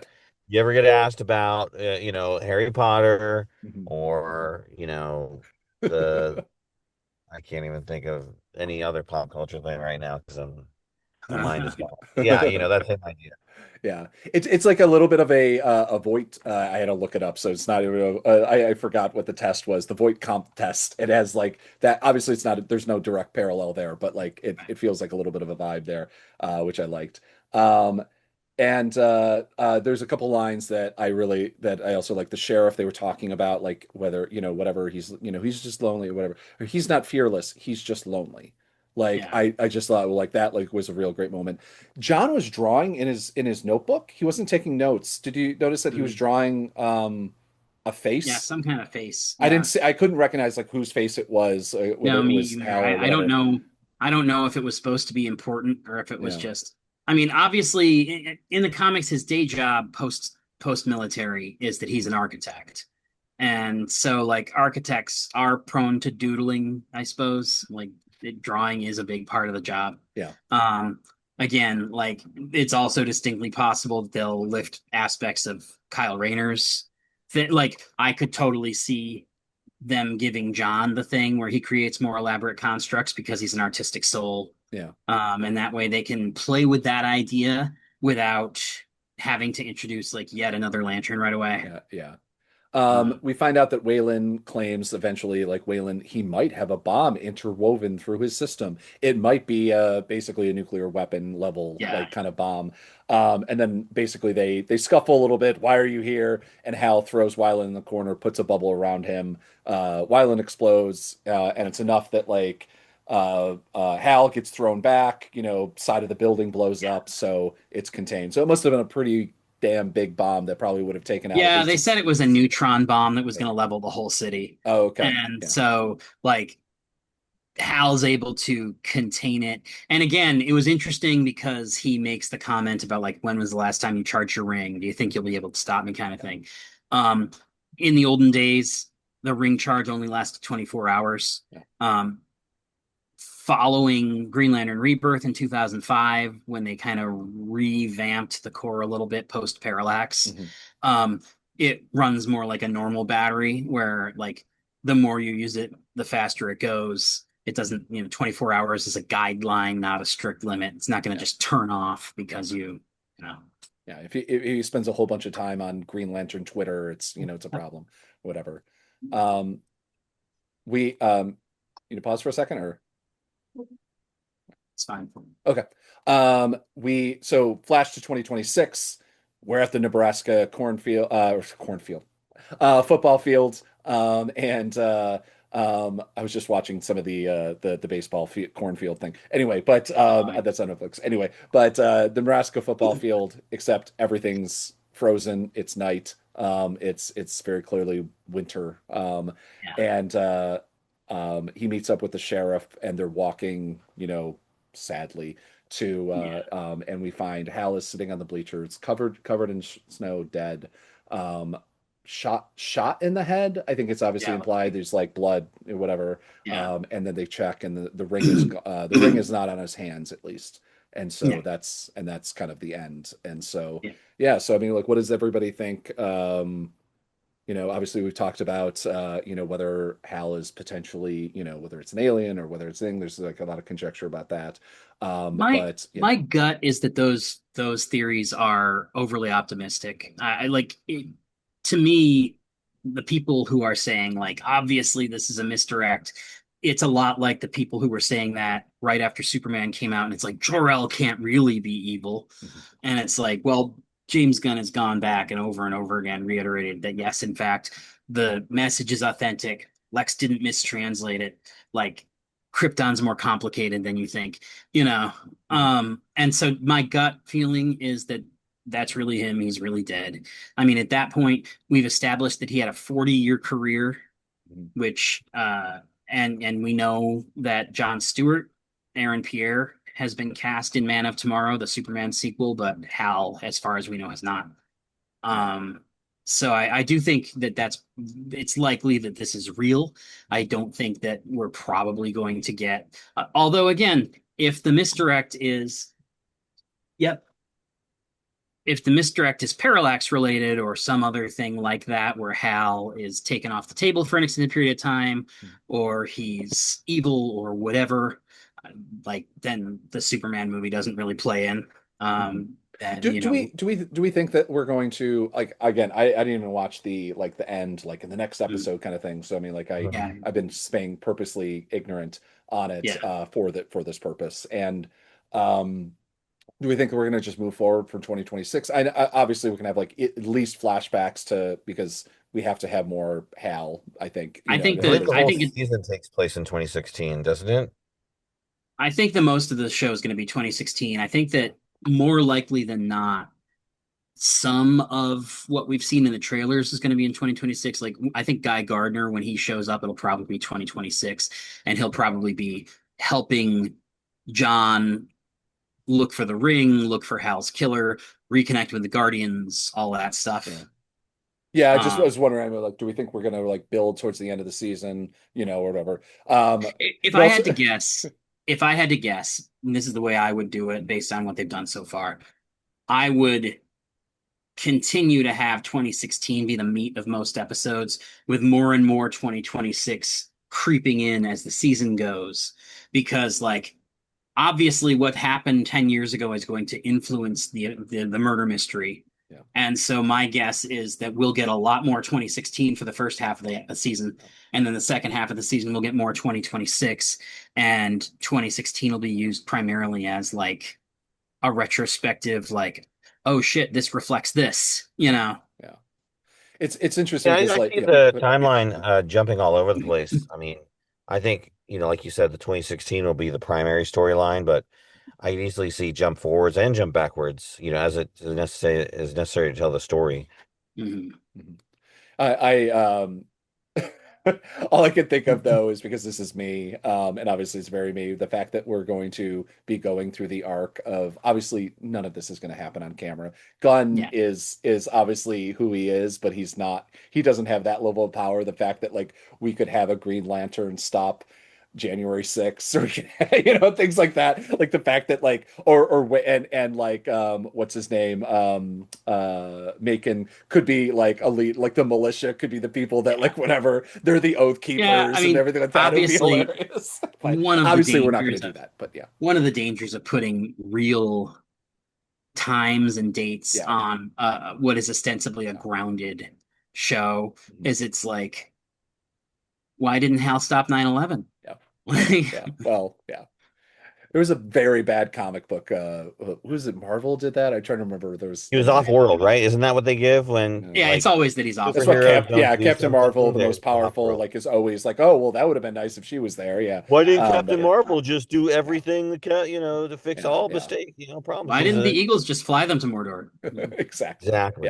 Like, yeah. since we're talking about superhero like technicalities, right? So the Green Lanterns have to charge their rings off of a big lantern object, right? Right. And where do they keep that? At their house or like Mo in a storage facility typically, or like Hal how keep traditionally it had like in the comics, the most common thing that you see is that Hal keeps it in his locker at the tests at the airport. at the airport? Um, So let me ask you this. Why Kyle doesn't he and just put it in a backpack and like wear it on his bag? Can well, he do that?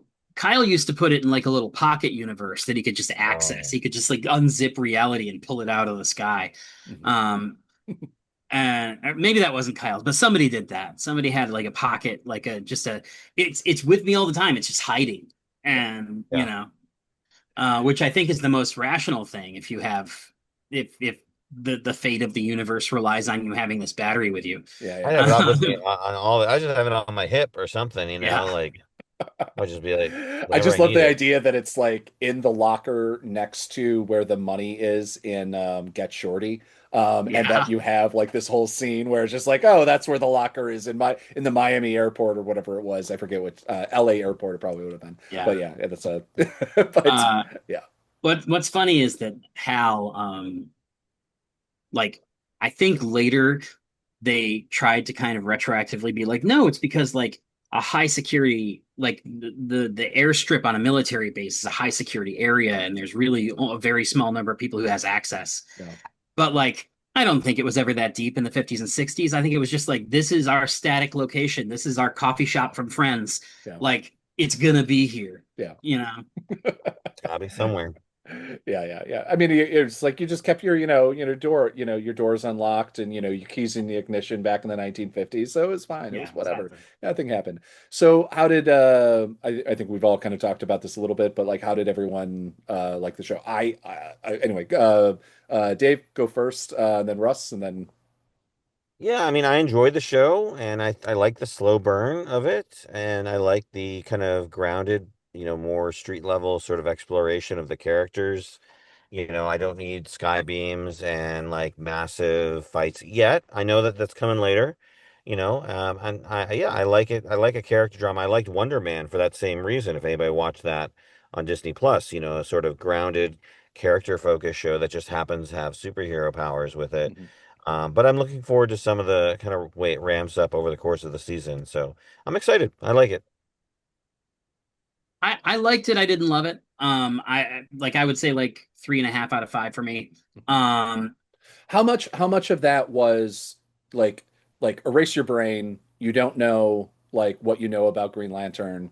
Like, how much of that was you don't like it because you know what you know about Green Lantern, I think a whatever, lot of it is that, to be honest with you, yeah, and I try to like distance yeah, myself from that as much as but I you can't, can. yeah, yeah, I don't want to be one of those insufferable Star Wars assholes, but like it just is what it is. yeah. Like this is a character that I've cared a lot about for 30 years.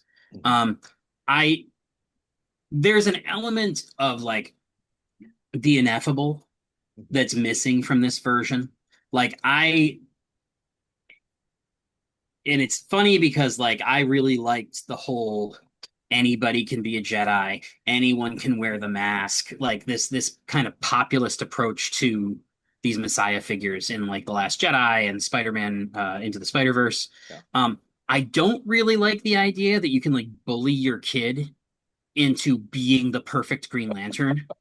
yeah, Like, I don't like the idea that you can just want it bad enough. yeah, I feel like anybody who wants that level of power cannot be trusted with it. yeah, Like, and I don't think that's what they're going for. I yeah, think that they're going for John's the perfect candidate because he's been working his whole life for this and he deserves it. But I have a real resistance to the idea that like the thing to make you the perfect Messiah figure is building the perfect soldier. yeah. Like I don't know about that. It's Um, it's giving Peacemaker. Like that's yeah, actually one of the problems, which I loved. I love absolutely love Peacemaker, and I'm very right. disappointed that there's not more But Peacemaker. Peacemaker is Um, aware of what it's doing. It does feel like there's bits and pieces here where they're not quite aware of what they're doing with it. yeah. Um, I hope that they know that that is a thing as opposed to, right, because there's always, not telling, people that they're aware, like there's a plan, there's an right. arc, and that you're not having any signs, and it feels like it's ignorance on the writers, Yeah, showrunners, whatever part, but it's actually no, it's coming. yeah. I I will Yeah, say one other thing that bugged me, and this is incredibly petty, but like we live for Penny. in the comics, the way the rings work is really well established. There's rules, and I tend to want that core piece of the mythology to stay relatively stable because like without knowing the rules of the ring, it becomes even more like of a fantasy device. Yeah, It becomes even more of just a genie, you know?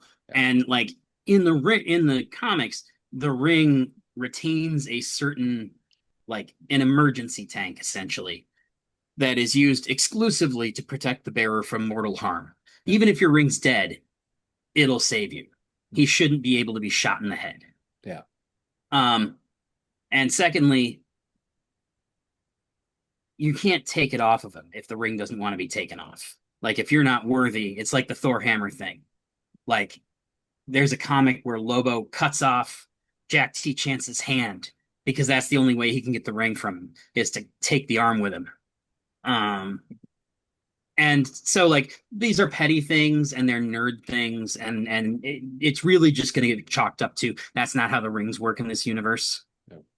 But Well, I mean, to me, there could be an explanation. I mean, like there right, could be I the, there we, could be, I don't think there's going to be, I think it's just going to be that's not how they work. yeah, um but to me like I want the ring to work the way the ring works at a yeah. baseline. I want to, you know. Yeah, I mean, I don't disagree. Like, if anyone can just who's stronger or whatever can, Yeah, whatever. Like, I don't know what the strong who would be stronger than somebody who is bearing the ring or sneak up on them and go yoink or something like yeah, that. yeah.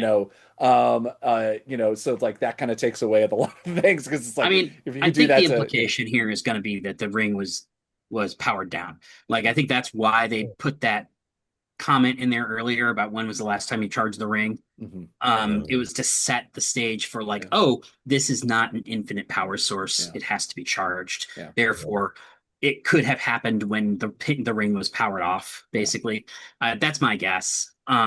And like again, I think that it's just going to be the rules are like if the ring's not powered on, it's not going to do what it does, yeah, which is a fair way of approaching it. It's just not the way that the comics approach it, and it's one of those weird things that I can get hung up on, yeah. in the same way that I get hung up on the way they've turned Superman into a fucking solar calculator who stops working the minute he's out of the sun for 5 minutes. Yeah, yeah, yeah, yeah, Um, yeah.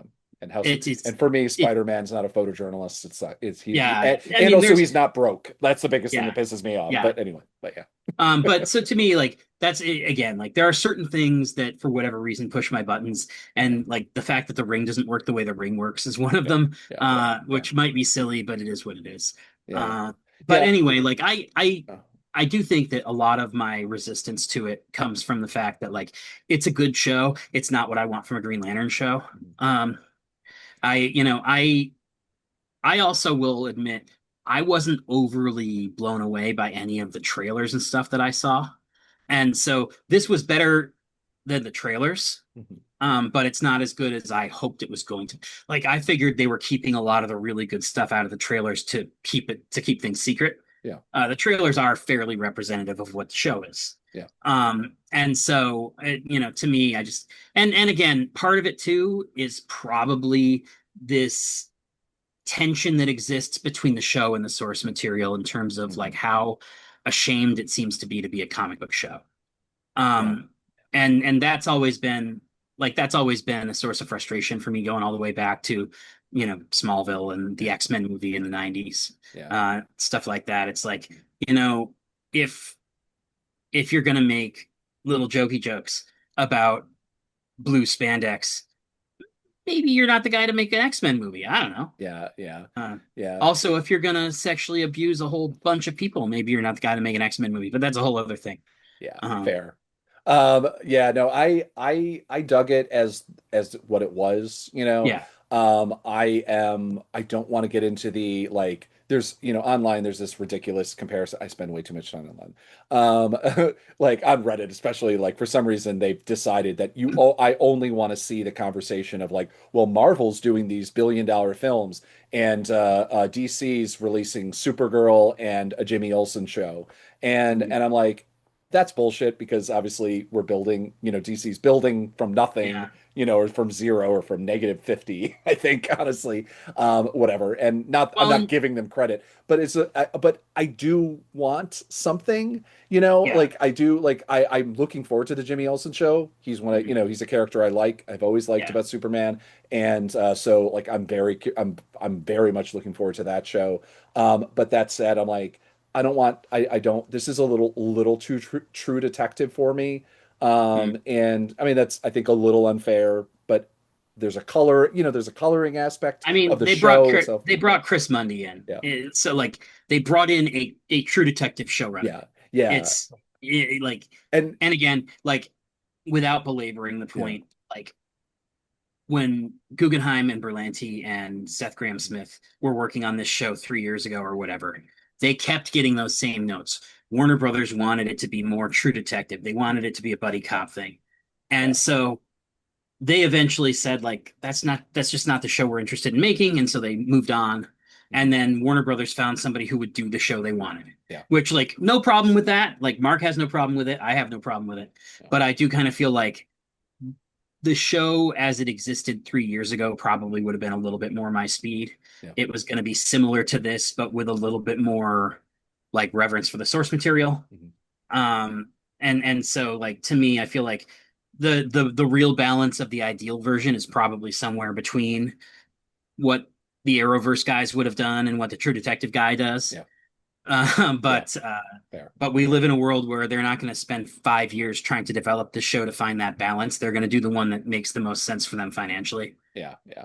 Well, let's wrap this up because we're already way past what I think. But like, we'll do shorter episodes next thing. We just needed to get through kind of the lore. Yeah, And well, I and think that was I really, gave a really lot of important. like No, that was bullshit really lore important. stuff too. No, but no, that was really important.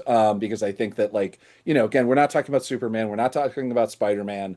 We're talking Yeah. about, one of the, I don't want to call him tertiary. I apologize. Tertiary characters that like kind of, of I mean, run I'm the around Booster Superman. Gold guy. You're I not know, gonna I get know. Yeah, yeah, yeah. One day we'll Which, get by a the show way, for us. sorry about the loss of Booster Gold because I you remember know. back during Muncie's wedding, you were telling me about it, and that was like a more than a decade ago, and Oh it's yeah. like Well, there's it been was like so three close different to attempts to happening, get that and off the now it's ground. gone. Yeah. It funny enough, it's supposedly still in development. It's just that the showrunner, because they had the guy who did Our Flag Means Death putting one together, and apparently Oh, okay. the script just didn't work for James Gunn or for whoever. And so they're rather than reworking it and wasting more of that guy's time, they're like he decided to move on and they're going with another showrunner. Yeah. I don't Uh, still necessarily believe it's ever really going to happen, but supposedly it's not dead. We'll Yeah. see. Yeah. Oh, cool. Russ, why don't we, since this is us figuring out how to do this two show thing, Russ, give the ECV, where can everybody find Well, Emerald City one thing Video? I Oh, did you want to did? do Oh, sorry. real quick, Yeah. it just I put together at the bottom of our notes a little like reading and watching list that I Okay. can recommend to people for like, hey, a little more context for this Hmm. episode, little bit whatever. Um, one graphic novel is Green Lantern: Secret Origin. Hmm. It's by Jeff Johns and Ivan Rice. I think most people would tell you to start at the beginning of the Johns run because he was the one who like rebooted essentially the character, brought Hal back, and reestablished the lore. Hmm. Um, I reject that because most of the first 12 issues are drawn by an unrepentant fascist, and I don't think he deserves money. Um, Yeah. so pick up Secret Origin. It's a good base level like origin story for Hal Jordan that then kind of brings you up to the modern day as of 2011 or whatever.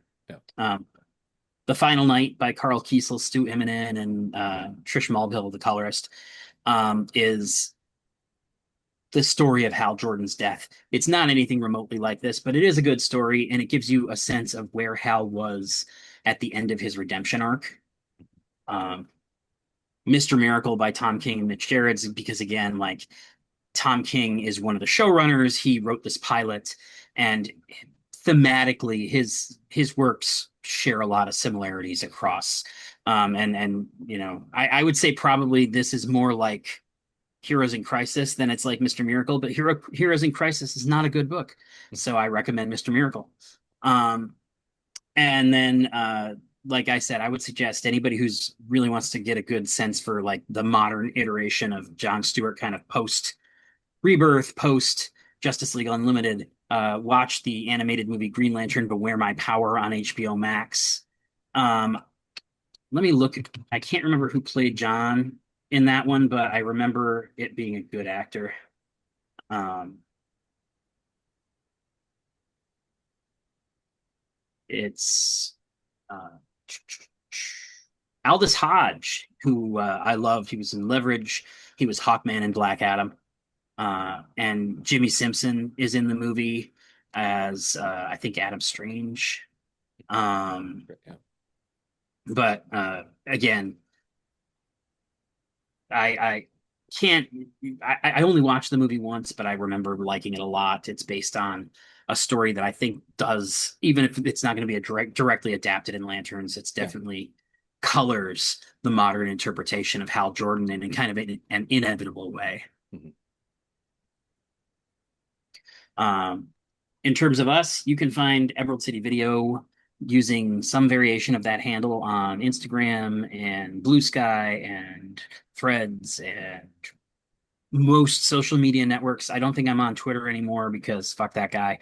Um, you can find me at Russ Burlingame on most social platforms, except for Instagram and Threads, where there's a period between Russ and Burlingame because somebody sat on my Instagram handle as soon as I got verified on Twitter. Was it your dad or And your grandfather? No. but I love the yeah, idea of your dad being on Instagram and just be like, it is fuck, the fuck weirdest those kids. profile. It's like But yeah, anyway. the bio is like my bio from 10 years ago, but like weirdly scrambled, like it Yeah. was done by a bot or like somebody who doesn't understand English.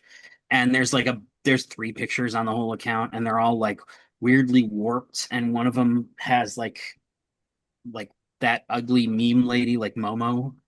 Um, and so like it's a very weird account. I've tried to get it taken down a few times because like since it uses my kid's name, it's obviously impersonating me. Yeah. But Yeah. unless I want to pay to get verified, Meta isn't going to do anything about it. Yeah. Yeah. And I refuse to pay in order Yeah. to like take down somebody who's one obviously impersonating me and Yeah. two only got like 4 followers anyway. So Yeah. who gives Yeah. a shit? Yeah. Yeah. Um, No.